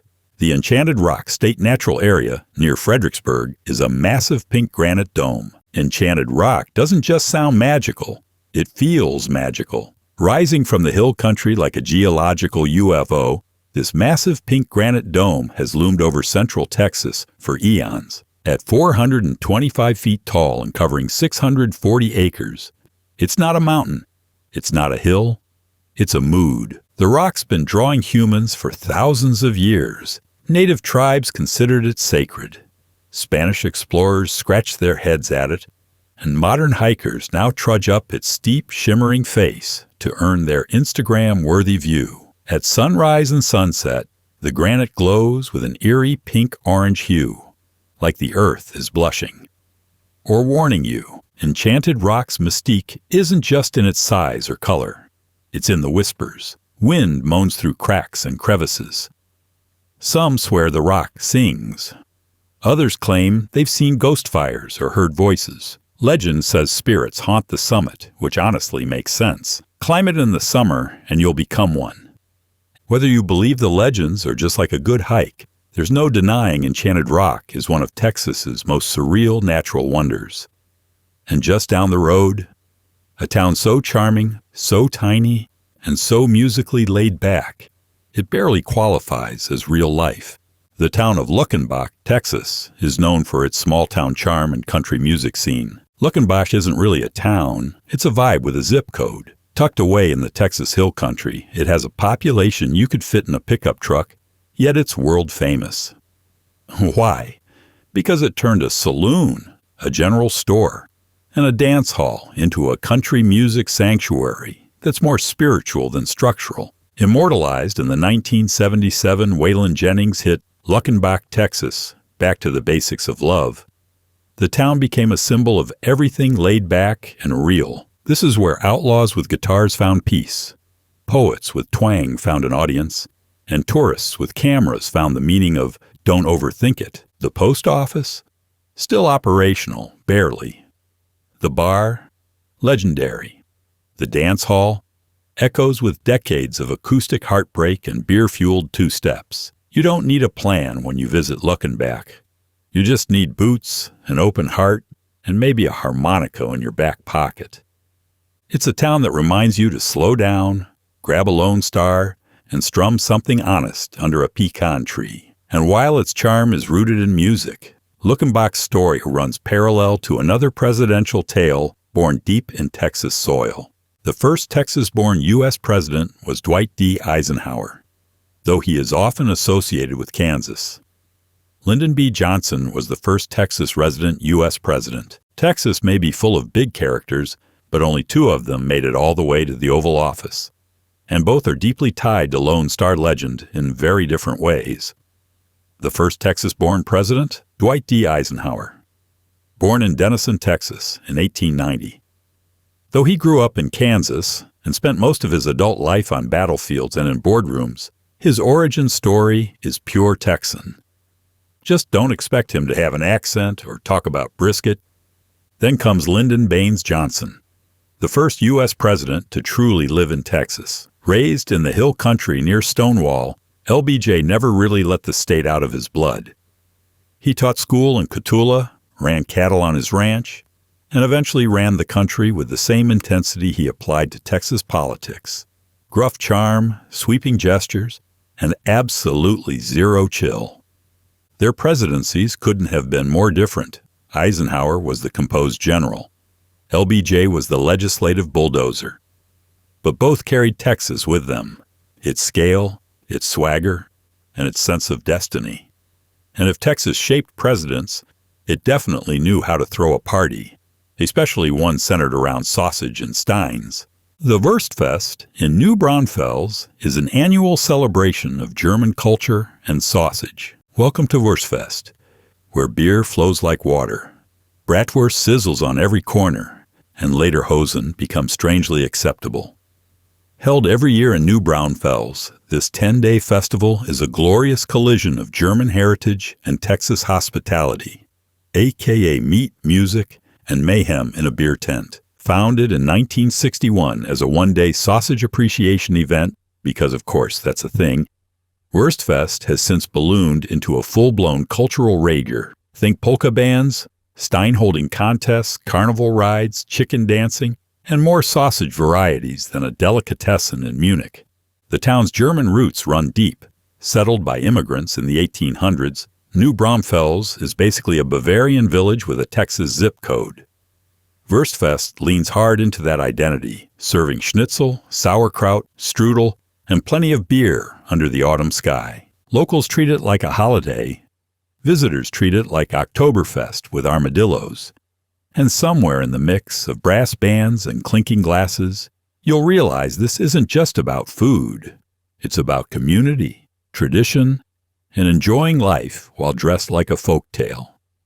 And while Wurstfest celebrates grapes turned to wine, Texas also honors the wild ones that grow right off the vine, on the edge of the next story. The city of Grapevine, Texas, was named for the wild Mustang grapes that grew in the area. Long before it became a booming suburb with outlet malls and wineries, Grapevine, Texas, got its name the old-fashioned way, by being completely overrun by wild Mustang grapes. These weren't your dainty, store-bought seedless wonders.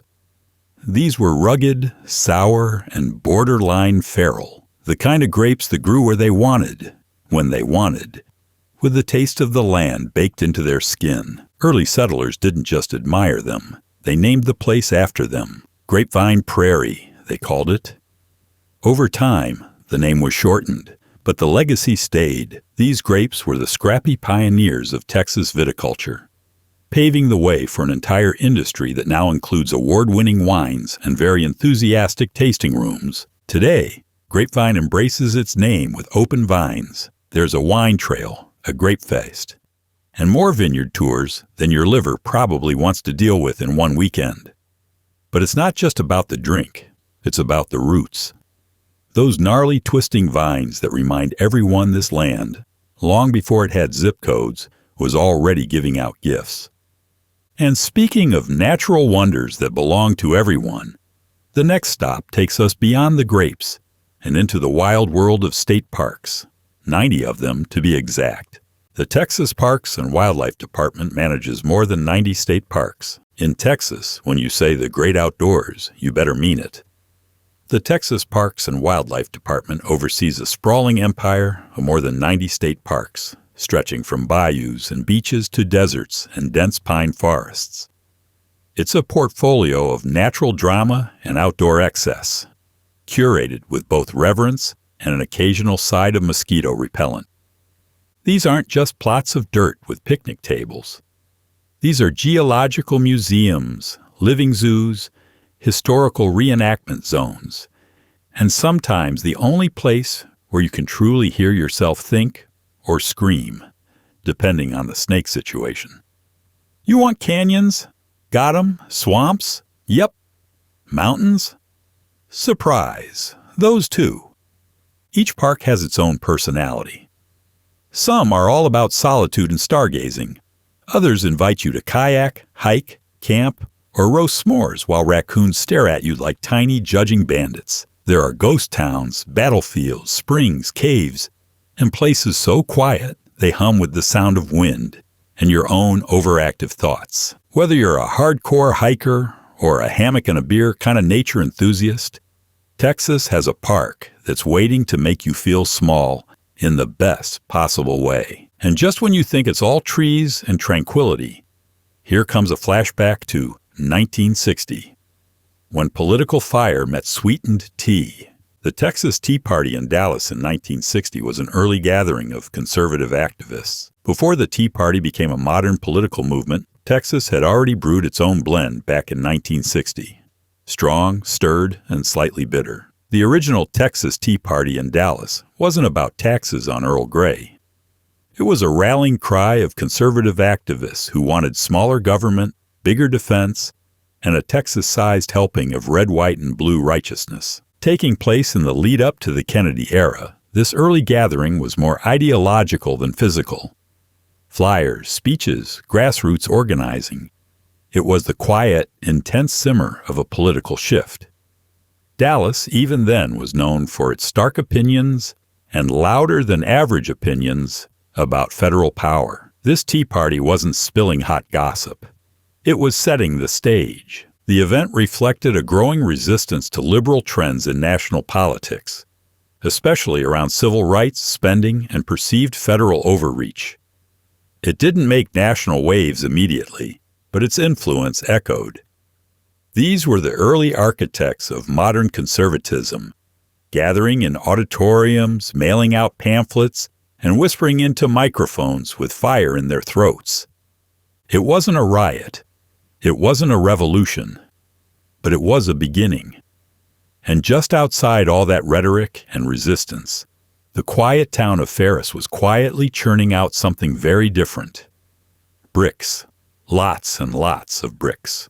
The world's largest brick factory is in Ferris, Texas. If you've ever driven past a building and thought, that's a nice brick, there's a chance it came from Ferris, Texas, the unofficial brick capital of the world, Home to the largest brick factory on Earth, Ferris has been stacking clay into architectural history for over a century. It's not glamorous, it's not flashy, but it is very, very brick. Located just south of Dallas, Ferris is where the dirt under your boots turns into walls, schools, fire stations, and probably a few barbecues. This small town has been baking red clay into construction gold since the 1800s. And we're not talking about quaint artisan stuff. We're talking mass production, millions of bricks per week. Hardened in kilns the size of small submarines, the town even hosts a brick festival, because of course it does, complete with parades, local music, and probably a few masonry-themed dad jokes. In Ferris, bricks aren't just building materials, they're the backbone of an entire identity. And from a place built on bricks, we head to a symbol that's all fingers, pride, and football swagger. Because the next fact is going to get loud, real loud. The Texas hook'em horns. Hand signal.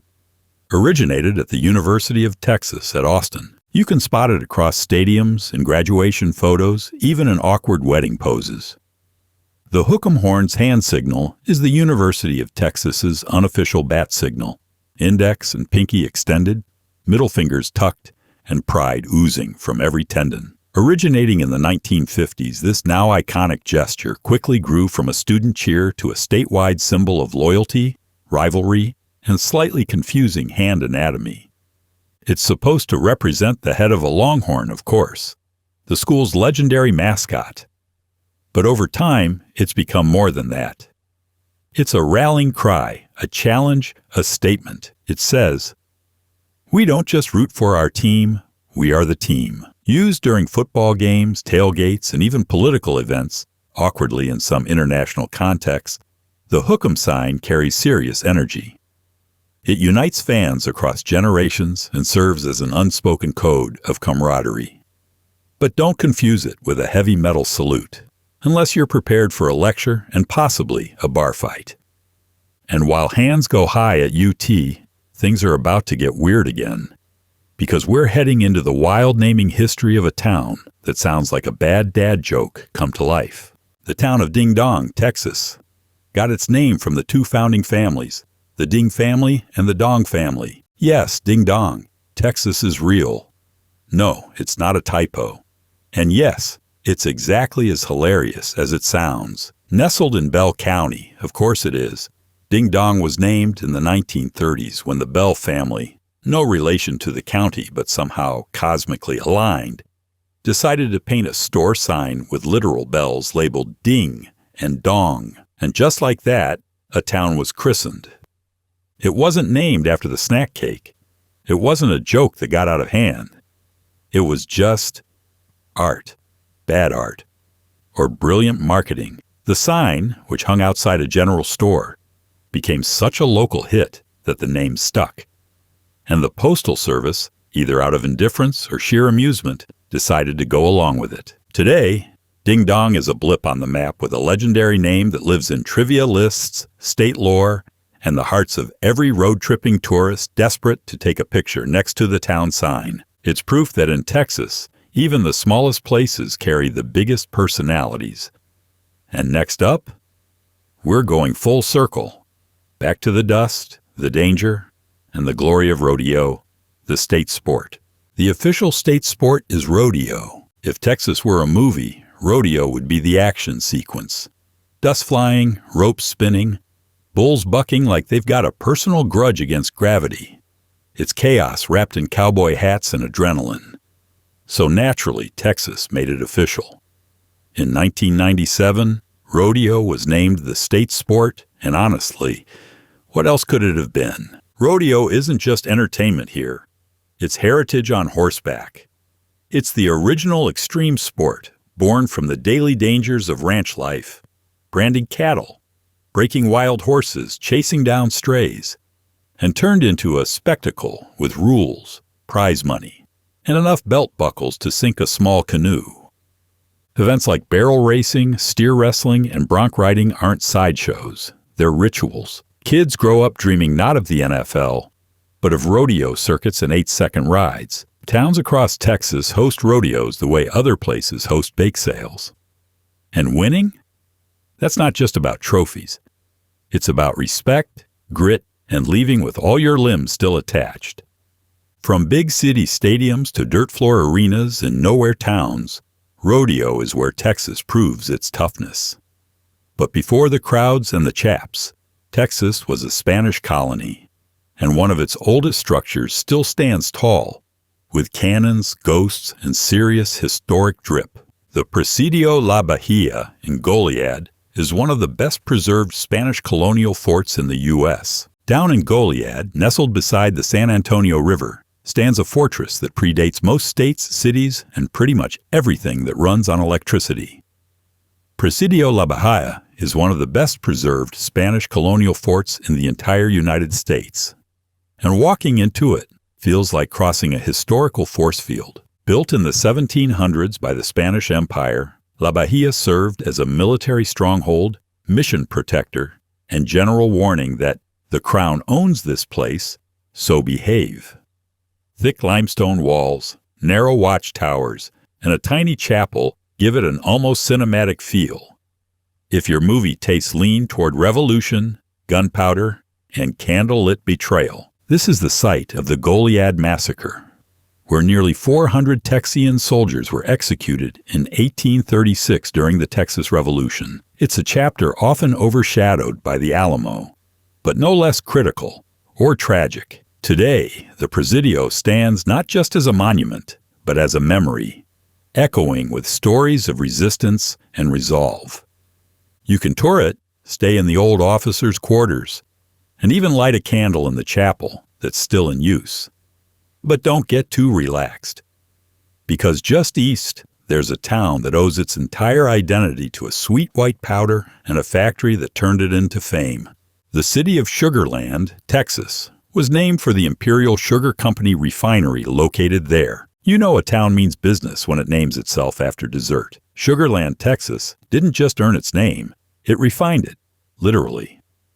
Once home to the massive Imperial Sugar Company refinery, this sweet little town south of Houston owes its very existence to the fact that sugarcane grows well, and people really like sugar. In the mid-1800s, the area started cultivating sugarcane on sprawling plantations. By the early 20th century, the Imperial Sugar Refinery was in full swing, pumping out pounds of sweetener that would end up in cookies, candies, and probably a few dentist nightmares. The company became the town's economic engine, cultural cornerstone, and primary employer.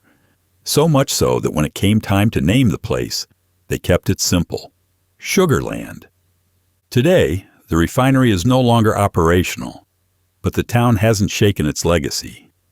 You'll find sugar-themed street names, a sugar-themed museum, and neighborhoods that sit on what used to be cane fields. And while Sugar Land has since evolved into a suburban powerhouse with malls and master-planned communities, it still carries the sweet-toothed roots of its founding. But next, we step away from sweetness and into a mansion so pink it makes Barbie look restrained. The Pink Palace in Houston is a mansion, entirely covered in pink stucco. Some houses say elegant, some say modern. The Pink Palace in Houston shouts, "I'm here, I'm pink, and I don't care what the neighbors think." This bubblegum-hued mansion became a local legend, not because of its architecture or historical value, but because someone had the guts to drape their multi-story home in bright pink stucco and never look back. Located in Houston's posh River Oaks neighborhood, where beige and granite usually dominate, the Pink Palace stands out like a flamingo in a flock of pigeons. It's the kind of house that could only exist in Texas, where individuality is not just tolerated, it's turbocharged. Over the years, the house has been a wedding venue, a subject of heated HOA discussions, and a must-see stop for anyone who appreciates unfiltered eccentricity. Whether you see it as gaudy or glorious, one thing's clear: it's unforgettable. The Pink Palace doesn't try to blend in. It challenges you to ask why everything else is so dull. And that's Texas in a nutshell. Go bold or go home. And speaking of bold, the next stop is all about scale. Specifically, the kind of natural sprawl that only Texas could claim as a park. The Big Bend Ranch State Park is the largest state park in Texas. When Texas says state park, it doesn't mean a nice little picnic area with a few ducks and a jogging trail. No, Texas means Big Bend Ranch State Park, a landscape so vast and untamed, it might as well be its own planet. At over 300,000 acres, it is the largest state park in Texas. And it's not here to coddle you. Located in the far west corner of the state, Big Bend Ranch is the rebel cousin to the more famous Big Bend National Park. It's less crowded, more rugged, and a lot more likely to steal your cell signal and your comfort zone. With jagged canyons, ancient lava flows, and desert vistas that stretch beyond comprehension, this place is raw wilderness with a side of existential crisis. Here, trails aren't clearly marked, maps are suggestions, and rattlesnakes are just part of the welcome committee.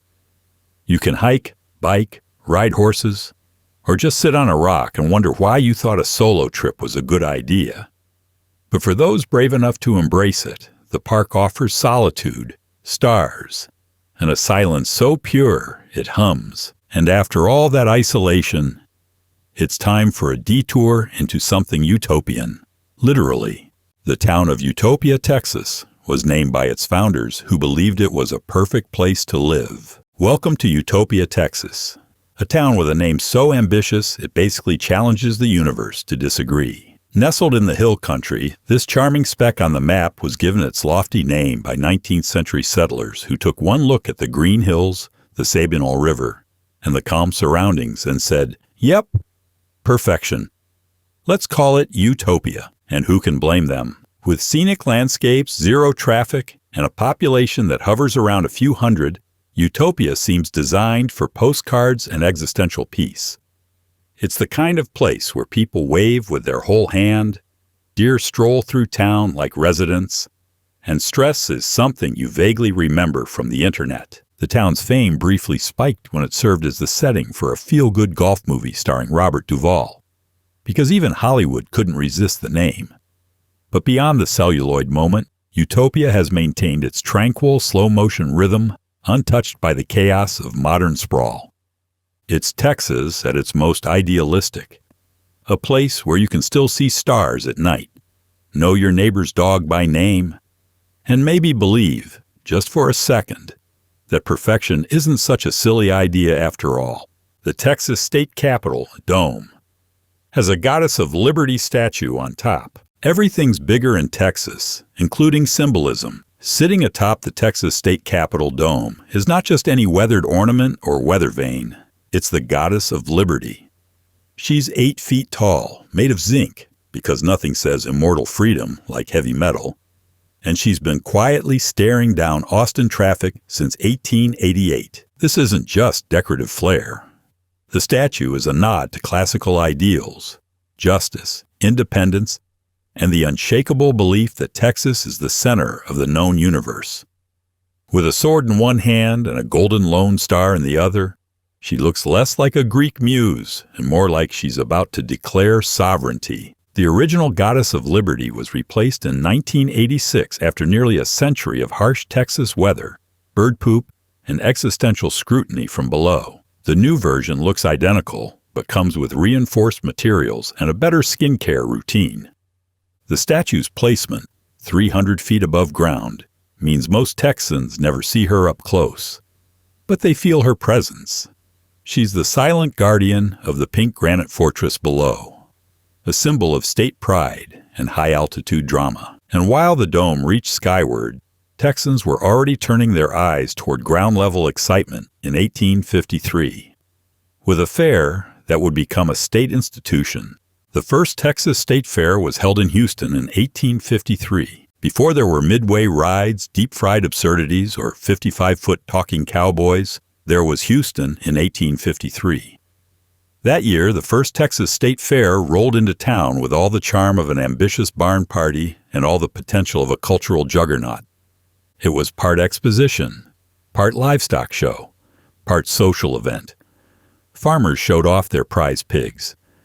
Local inventors pitched gadgets. Women competed in pie contests with recipes that probably involved lard and judgment. There were speeches, performances, and probably at least one guy trying to sell snake oil in a top hat. This wasn't the glitzy spectacle we know today. It was raw, dusty, and more educational than entertaining. But it laid the groundwork.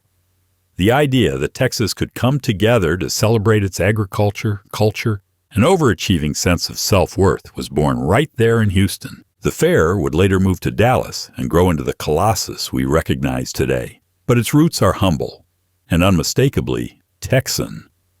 It's a reminder that even before air conditioning and corn dogs, Texas knew how to throw a party. And while the fair has changed, one thing has stayed deliciously consistent: the state's obsession with spice, especially in the form of a fiery little green pepper. The official state pepper is the jalapeno. Nothing quite says Texas flavor like a jalapeno. Spicy, stubborn, and guaranteed to make you question your life choices at least once per bite. In 1995, Texas made it official by designating the jalapeno as the state pepper. Because what better way to honor a place known for boldness than by celebrating a food that literally bites back? Jalapenos aren't just a garnish in Texas. They're a way of life. They're chopped into queso, pickled onto burgers, stuffed and fried as poppers, and blended into salsas so hot they double as truth serum. If you've never coughed mid-chew because a jalapeno surprised you, are you even a Texan? Grown across the state in fields that shimmer under the sun, jalapenos are a major agricultural product and a minor obsession. Farmers markets sell them by the bucket, and backyard gardens often feature a few plants just in case dinner needs some emergency kick. Even non-spicy food has jalapeno versions here. Cornbread, jelly, margaritas. You name it, someone's added the pepper and called it gourmet. From fire in your mouth to art in the desert, our next stop returns us to those colorful Cadillacs. But this time, they're interactive and always ready for a fresh coat. The Cadillac Ranch art installation near Amarillo allows visitors to spray paint the cars. In most places, graffiti is frowned upon. In Amarillo, Texas, it's encouraged, at least at Cadillac Ranch. This surreal art installation is basically a paint-covered playground for rebel souls with a spray can and an artistic itch. 10 vintage Cadillacs, all nose down and tail up in the dusty earth, stand in a perfect row like the skeletal remains of Detroit's glory days. And you're invited to make them your canvas. Created in 1974 by the art collective Ant Farm and funded by eccentric millionaire Stanley Marsh III, Cadillac Ranch was meant to reflect the evolution of the tail fin. It quickly evolved into something much bigger, a living monument to Americana, creativity, and controlled chaos. Every square inch of each car is layered in decades of paint. Names, messages, cartoons, memes. It's visual anarchy, and it changes daily. What you tag today will be buried by someone else's tomorrow. It's public art with an expiration date, and everyone's a contributor. It's dusty, it's loud, it smells like paint fumes and ambition. And just a few miles away, another Texan town took its naming cues from livestock in distress. Because of course it did. The city of Commerce, Texas, was originally named Cow Hill. Once upon a time, before it had banks, colleges, or zoning laws, the town now known as Commerce, Texas, was called Cow Hill.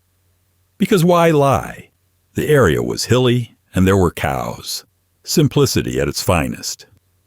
But as charmingly rustic as that sounds, the name didn't exactly scream thriving metropolis. As the community grew in the late 19th century, residents realized they needed something a little more respectable, especially if they wanted to attract businesses and build a town that didn't sound like a livestock accident. So they settled on Commerce, a name dripping with ambition, forward-thinking, and just a bit of irony. Because at the time, Commerce was more of a goal than a reality. Today, Commerce is home to Texas A&M University Commerce and a healthy population of students, professors, and cows that probably don't appreciate being renamed. The town has grown into a respectable hub of education and culture. But it never quite shed that small town with a wink energy. And from cows to cowboys with microphones, the next Texas tale involves 3 tenors, a talent show, and a vocal trio that took their Lone Star charm to center stage. The Texas Tenors, a vocal group, rose to fame on America's Got Talent. What do you get when you combine opera, country, and an overload of charm in matching cowboy hats? You get the Texas Tenors, a vocal group that galloped onto national television in 2009 via America's Got Talent and yodeled their way into America's heart. Made up of J.C. Fisher, Marcus Collins, and John Hagen, the trio blended classical technique with Southern flair in a way that felt like Luciano Pavarotti got lost at a rodeo and decided to stay. They didn't win the season, but they didn't need to. Their mix of Broadway ballads, gospel, country classics, and operatic high notes struck a nerve with audiences looking for something a little more Texas. Since their TV debut, the Texas Tenors have released albums, won awards, toured internationally, and somehow managed to remain both elegant and wildly yeehaw at the same time. They've sung with symphonies, starred in PBS specials, and probably inspired more than one cowboy to rethink his karaoke game. They're not just a novelty act. They're ambassadors of Texan theatricality. And while their voices might soar, the next story drags us down into the eerie world of chainsaws, rural horror, and a tale as twisted as barbed wire fencing. The Texas Chainsaw Massacre movie was inspired by the real-life serial killer Ed Gein, but the film is set in Texas. If you've ever watched the Texas Chainsaw Massacre and thought, this feels too weird to be fiction, well, you're half right. The infamous 1974 horror film wasn't based on events that actually happened in Texas. It was inspired loosely and grotesquely by the crimes of Ed Gein, a real-life killer from Wisconsin. But the movie set its twisted tale in rural Texas, and that's where it carved its legacy. The film follows a group of unlucky young people who wander into the wrong stretch of nowhere and meet Leatherface, a chainsaw-wielding, mask-wearing lunatic with a flair for home decor that would make Martha Stewart faint. And even though it was a low budget and banned in multiple countries, the Texas Chainsaw Massacre became a genre-defining classic. What gave it that special edge? Texas itself, the wide-open spaces, the heat that feels like judgment, and the sense that you could drive for hours and still be nowhere. Its isolation is horror fuel, and the movie capitalized on it perfectly. The result? A film that terrified generations, inspired sequels, and accidentally turned a chainsaw into a cultural icon. But Texas isn't all terror.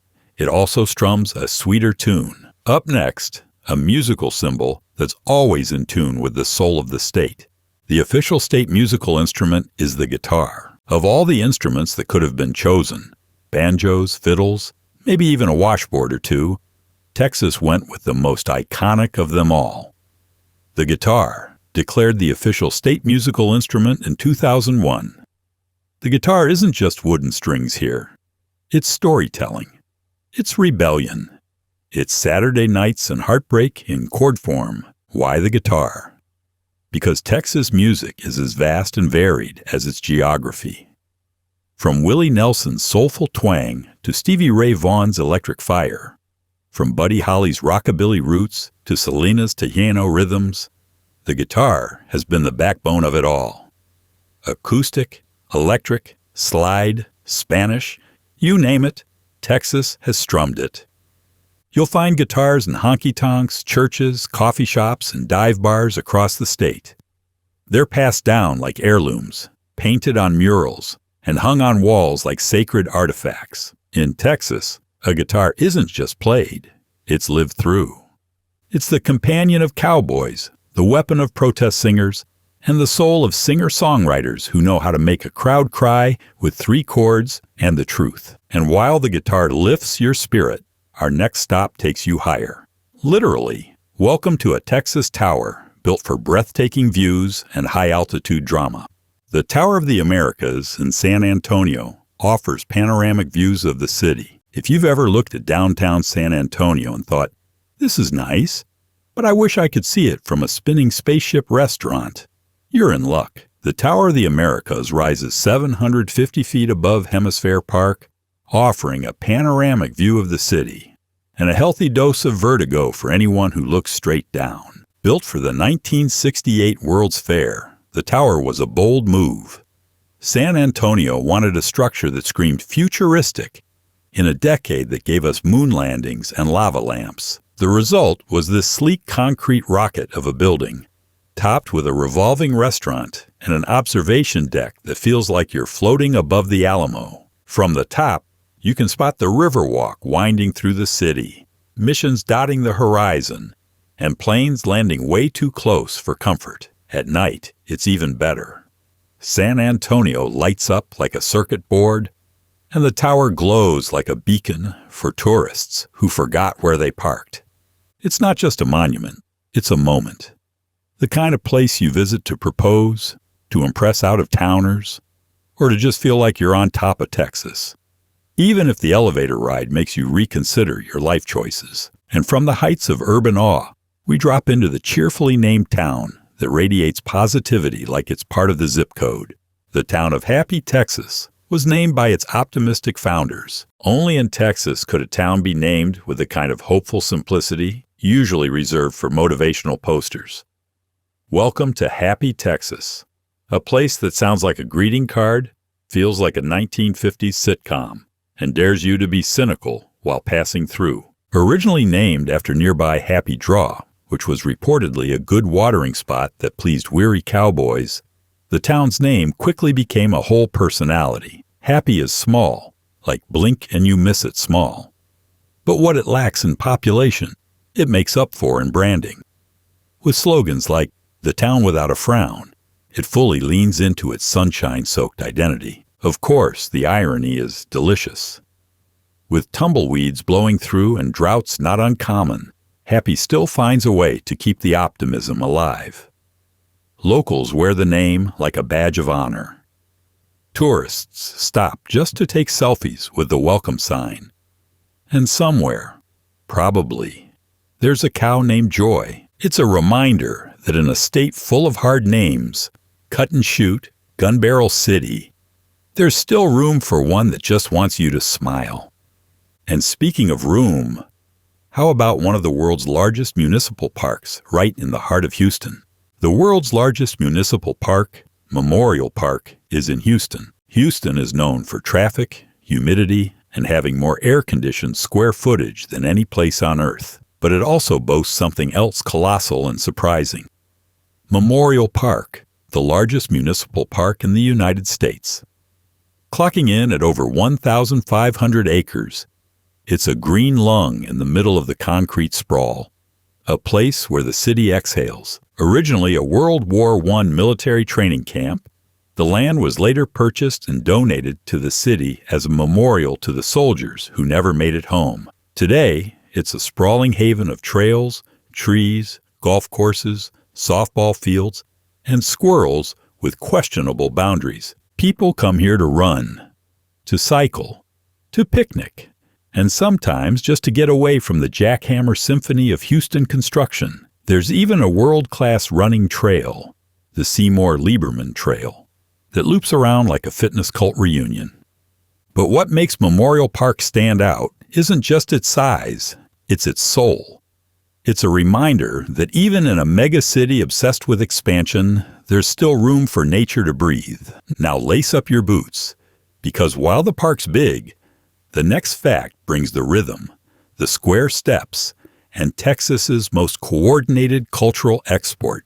The official state folk dance is the square dance. Grab a partner and do-si-do, because Texas officially boot-scooted its way into the cultural books by declaring square dancing the state folk dance.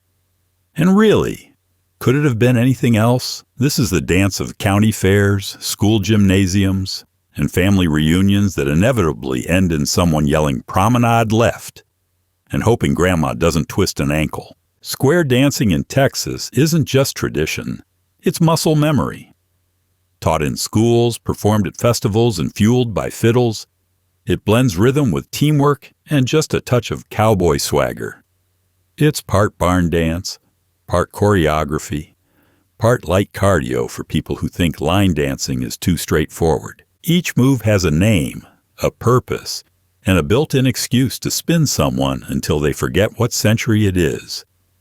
And whether you're a seasoned caller or a confused rookie trying not to collide with the couple next to you, the vibe is always joyful, awkward, and deeply Texan. So while TikTok might be teaching the latest dance crazes, Texas holds tight to the classics, where tradition comes with twang, and every two-step has a story. And speaking of old, beautiful stories, our next stop takes us into the tangled wonder of biodiversity, known as the Big Thicket. The Big Thicket National Preserve in southeast Texas is one of the most biodiverse areas in the world. If you've never heard of the Big Thicket, that's because it doesn't want you to. This place doesn't shout, it waits in silence. Located in southeast Texas, the Big Thicket National Preserve is a dense, swampy, tangled mess of trees, vines, and creatures, all buzzing, hissing, and croaking in their own personal ecosystem symphony. Often called America's Ark, the Big Thicket is one of the most biodiverse areas on the planet. You want numbers? Try over 1,000 species of plants, 300 types of birds, and an entire cast of mammals, reptiles, amphibians, and insects that range from majestic to mildly horrifying. It's the only place in the U.S. where you can find longleaf pine savannas, cypress swamps, and carnivorous plants all within hiking distance. Walking through the Big Thicket feels like entering a living science fiction novel. Spanish moss hanging like ghostly curtains, pitcher plants digesting bugs like nature's vending machines, and frogs that sound like broken cell phones. It's wild, it's weird, and it's profoundly alive. But leave the boots muddy, because we're headed from untamed wilderness to a city with a name you probably didn't know was inspired by a man with a plan and a Baptist mission. The city of Burleson, Texas, was named after Rufus Columbus Burleson, a president of Baylor University. Burleson, Texas, today a thriving suburb outside Fort Worth, wasn't named for a cowboy or a battlefield, but for a preacher and college president, Rufus Columbus Burleson, a man with a name so southern it practically has its own accent. Burleson was the president of Baylor University in the 19th century and a significant figure in Texas education. When the railroad rolled through the area in the 1880s, the town needed a name. They went with Burleson to honor the man who helped shape minds, build churches, and probably deliver a rousing sermon or two on punctuality. Rufus himself never lived there, but his legacy earned a spot on the map and in countless high school gymnasiums, traffic reports, and PTA meetings. Modern-day Burleson blends small-town charm with suburban energy. There are parks, breweries, antique shops, and just enough sprawl to make your GPS cry. But beneath the shopping centers and car dealerships is a name rooted in education and idealism. A nod to a man who thought Texas could be more than cattle and chaos. And from scholars to statesmen, the next chapter takes us deep into presidential history. At a library that houses legacy, leather chairs, and one very familiar name.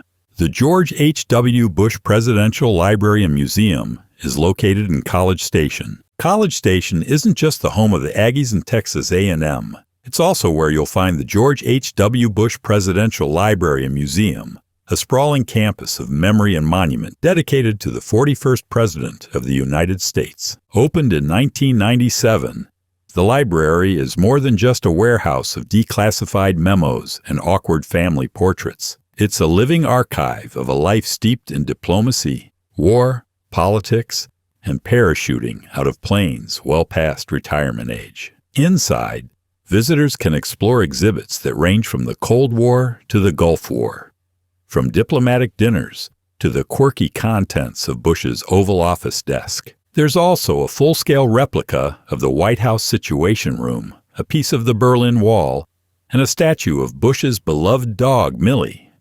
Because in Texas, even presidential pups get immortalized. Outside, the grounds are quiet, reflective, and peppered with Texas wildflowers and respectful silence. It's a fitting tribute to a man who believed in service, humility, and the occasional skydiving stunt to stay relevant. And now, from the cool halls of political memory, we're headed deep underground.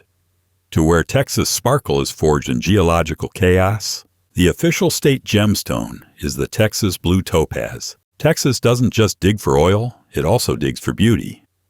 And when it comes to official sparkle, the Texas blue topaz reigns supreme. Designated the official state gemstone in 1969, this icy blue stunner is a rare geological jewel found almost exclusively in the Rocky Hills of central Texas, especially around Mason County, aka the topaz capital of Texas. But don't expect to just trip over one. These stones hide in granite creeks, boulders, and dry riverbeds like shy little treasures. Hunting for them is a Texan rite of passage. You grab a shovel, a sieve, and an unreasonable amount of optimism, then head into the hill country like a prospector in a sun hat. If you find one, you've got bragging rights for life. If you don't, you still get a sunburn and a good story. The blue topaz itself is cool and clear, like a Texas sky in January. Its understated shimmer reflects a certain kind of quiet pride. Less bling and more bless your heart. Whether worn in jewelry or hoarded in a mason jar, it's a symbol of a state that knows even its stones should have personality. And speaking of personality, get ready to tip your hat to an icon of hooves, horns, and historic trail dust. The Fort Worth Stockyards National Historic District preserves the cattle drive era. If Texas had a time machine, it would look a lot like the Fort Worth Stockyards. This preserved slice of Western grit is where history struts around in cowboy boots, steers roam the streets, and every corner smells faintly of leather and barbecue smoke. Once the final stop for herds being driven up the legendary Chisholm Trail, the stockyards were the pulse of Texas's cattle industry in the late 1800s. Ranchers brought their longhorns here to be sold, slaughtered, or shipped east. It was chaos. It was commerce. It was cowboy capitalism in its rawest form. Today, the district is a living monument to that era. Twice daily, longhorn cattle, yes, real ones, parade down Exchange Avenue while tourists scramble for selfies and locals pretend not to notice. There are saloons, rodeos, museums, and shops where you can buy a hat that costs more than your rent. The stockyards aren't a theme park. They're Texas history, preserved in dust and denim. It's where the Old West never retired. It just got better signage. And just a short drive from those hoofprints lies a town whose name sounds less like confidence and more like a placeholder that accidentally stuck. The town of Uncertain, Texas, got its name because its boundaries were, well, uncertain. There's something poetic about a town called Uncertain. It sounds like a place where GPS signals go to die and maps throw up their hands. Tucked along the Texas-Louisiana border on the edge of the Caddo Lake swamplands, Uncertain got its name the most Texan way possible, through bureaucratic confusion. Back in the early 1900s, when officials tried to document the area's exact location, the borders were murky, the residents non-committal, and the paperwork a hot mess. When asked what to call the town, someone allegedly scribbled "uncertain" on the form. It stuck. Probably because it was too perfect to change. Today, Uncertain lives up to its name in the best ways. It's off the beaten path, surrounded by Spanish moss, cypress knees, and water that looks like it belongs in a Southern Gothic novel. The town is quiet, eerie, and utterly unique. You don't stumble into Uncertain. You arrive there like a character in a mystery novel. Whether you're fishing, birdwatching, or just trying to remember how you got there, Uncertain reminds you that not everything needs a clear definition, especially in a state that was practically born out of ambiguity. And speaking of identity, the next honor goes to the storyteller behind Texas's soul. On stage and screen, the official state playwright is Horton Foote. In a state known for big voices and bigger egos, Horton Foote was the quiet genius. Born in Wharton, Texas, Foote made his name by telling stories that didn't need shootouts or stampedes to hit hard. His plays were slow burns, poetic, intimate, and devastatingly human. So in 1995, Texas officially named him its state playwright. Because even in a land famous for outsized legends, there's room for subtlety. Foote's best-known work includes The Trip to Bountiful, Tender Mercies, and his Academy Award-winning adaptation of To Kill a Mockingbird. But at the heart of it all was a deep love for small-town Texas, its rhythms, contradictions, and quiet grace. His characters didn't ride horses or wear spurs. They nursed grudges, buried secrets, and whispered through screen doors. He gave the stage to the overlooked, the forgotten, and the emotionally stranded. In doing so, he captured a side of Texas rarely seen on postcards, the ache, the dignity, the silence that means more than a shout. And while Foote gave Texas a literary voice, another institution helped give it a literal one, broadcasting rocket launches, astronaut breath, and the occasional Houston. We have a problem. The Space Center Houston is the official visitor center for NASA's Johnson Space Center. Space Center Houston isn't just a museum, it's where childhood dreams suit up. As the official visitor center of NASA's Johnson Space Center, this place turns the unimaginable into something you can touch, tour, and maybe even climb into if no one's looking. It's science class on steroids, and it all happens deep in the heart of Texas. Here, you'll find real spacecraft. Not replicas, real. Metal that's broken through the atmosphere and back. You can walk through a space shuttle, peek inside a moon rover, or pretend you're launching a mission from the Apollo control room. Spoiler alert, it's harder than it looks.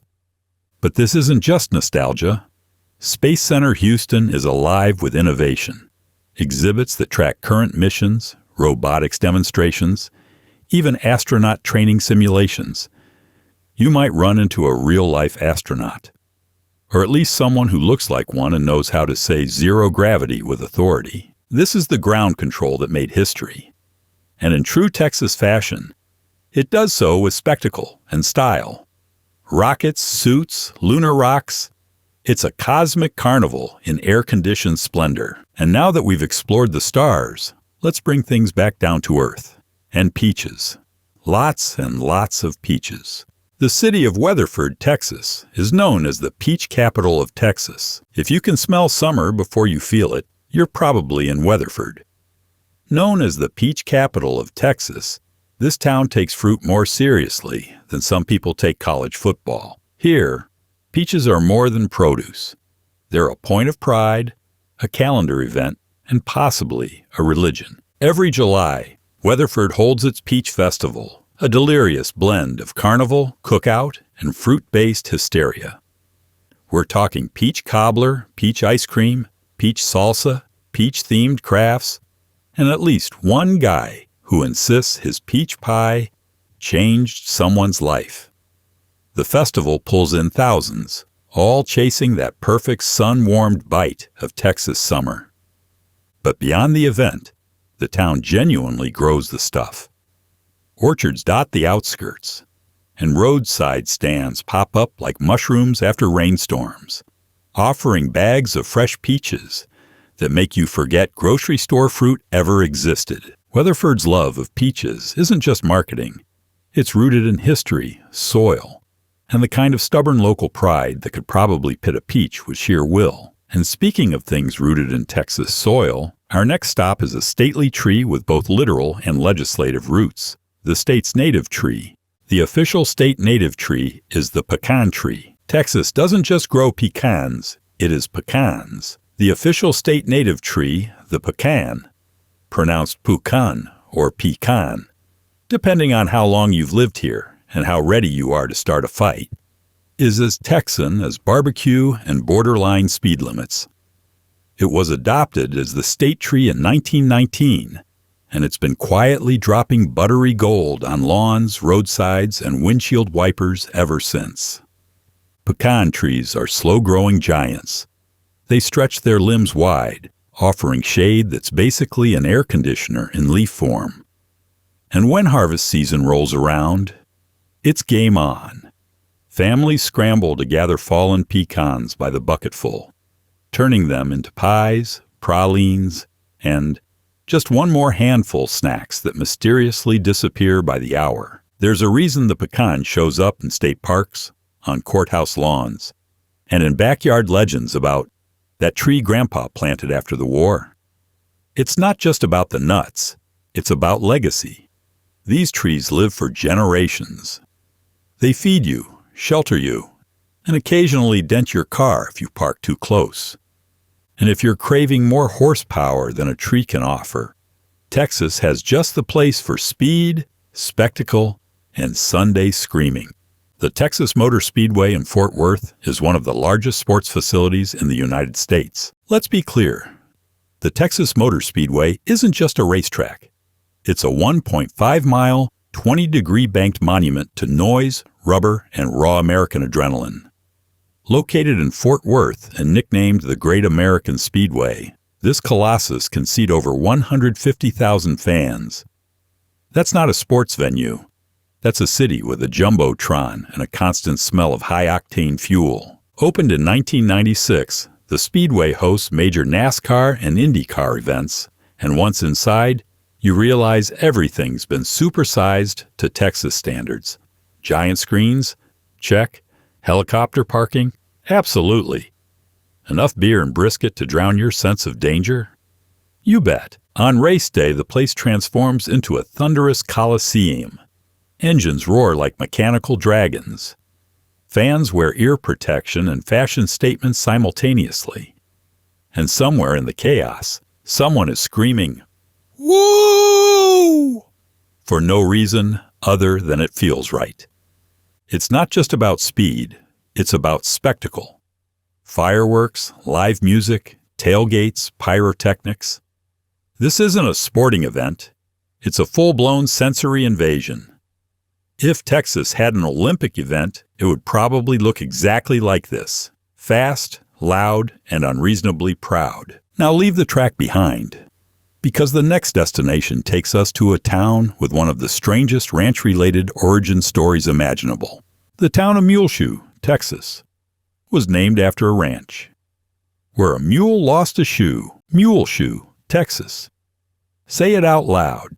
It's funnier that way. This quirky panhandle town got its name the way all serious settlements hope to, from a mule with a footwear issue. The story goes that sometime in the late 1800s, a mule lost its shoe near a local ranch. Rather than ignore this minor inconvenience, the ranch took on the name Muleshoe Ranch. The town followed suit, and history was made. Now, before you laugh too hard, remember that in Texas, naming things after livestock incidents is practically a tradition. Muleshoe leaned into its oddball name, embracing it with an official city seal that includes, you guessed it, a mule shoe. The town itself is more than just a punchline. It's a tight-knit community with deep agricultural roots, wide skies, and residents who've heard every possible joke about their town's name, and still managed to smile. There's even a National Mule Memorial just outside city limits, a statue that stands in solemn tribute to the animal that dragged Texas into the modern age, literally. So next time someone tells you names don't matter, just say one word, Muleshoe. And from hoofbeats to wings, our final fact takes flight. With the high-flying, bug-hunting, sonar-squeaking mammal that rules Texas skies. The official state flying mammal is the Mexican free-tailed bat. Texas has many creatures that symbolize its wild, untamed spirit. Longhorns, coyotes, barbecue pitmasters. But only one has the honor of being the official state flying mammal, the Mexican free-tailed bat. Yes, it flies. Yes, it's a mammal. And yes, it's absolutely metal. These little winged Texans are aerodynamic marvels. With long, pointed wings and tails that extend beyond their tail membranes, hence the free-tailed part, they can clock in at speeds over 100 miles per hour, making them the unofficial fighter jets of the mammalian world. And they don't just fly fast, they fly in swarms. Massive, cloud-like, insect-murdering swarms. Texas is home to millions of these bats, with the most famous colony residing under Austin's Congress Avenue Bridge. Each night at dusk, Crowds gather to watch as 1.5 million bats emerge like a living shadow to hunt insects. It's spooky. It's cinematic. It's oddly peaceful if you can ignore the part where they eat 30,000 pounds of bugs nightly. These bats aren't just biological wonders. They're ecological heroes, controlling pests that would otherwise munch their way through the state's agriculture. So next time you're enjoying a mosquito-free evening, thank a bat. And now for our final fact. We circle back to a giant, domed, retro-futuristic landmark that changed sports, science, and architecture forever. Texas is home to the world's first domed stadium, the Astrodome. Welcome to the Astrodome, the original coliseum of climate control, the architectural flex that changed how sports were watched and played forever. Opened in 1965 in Houston, the Astrodome was the first domed stadium in the world. Its nickname? The eighth wonder of the world. Modest? Not even slightly. Imagine stepping into a building where the sun is always shining, the grass is always green, even if it's fake, and air conditioning cools down the Texas heat like a science fiction fantasy. That was the dream, and the Astrodome delivered. This was where astronauts threw out first pitches, Elvis performed for a sea of sequins, and baseball players first learned the joys of bouncing balls off a plastic ceiling. It debuted AstroTurf, gave rise to luxury boxes, and made indoor sports a global trend. Sure, it aged weirdly. Sure, it's been mostly abandoned in recent years, quietly gathering dust and echoes. But the legacy, undeniable. The Astrodome wasn't just a building. It was a cultural leap, a moonshot of engineering and ego. And in true Texas fashion, it didn't just raise the roof. It built one no one else had even imagined. And that's it. 101 facts. Ridiculous, bizarre, oddly poetic. Texas in all its oversized, overcooked glory.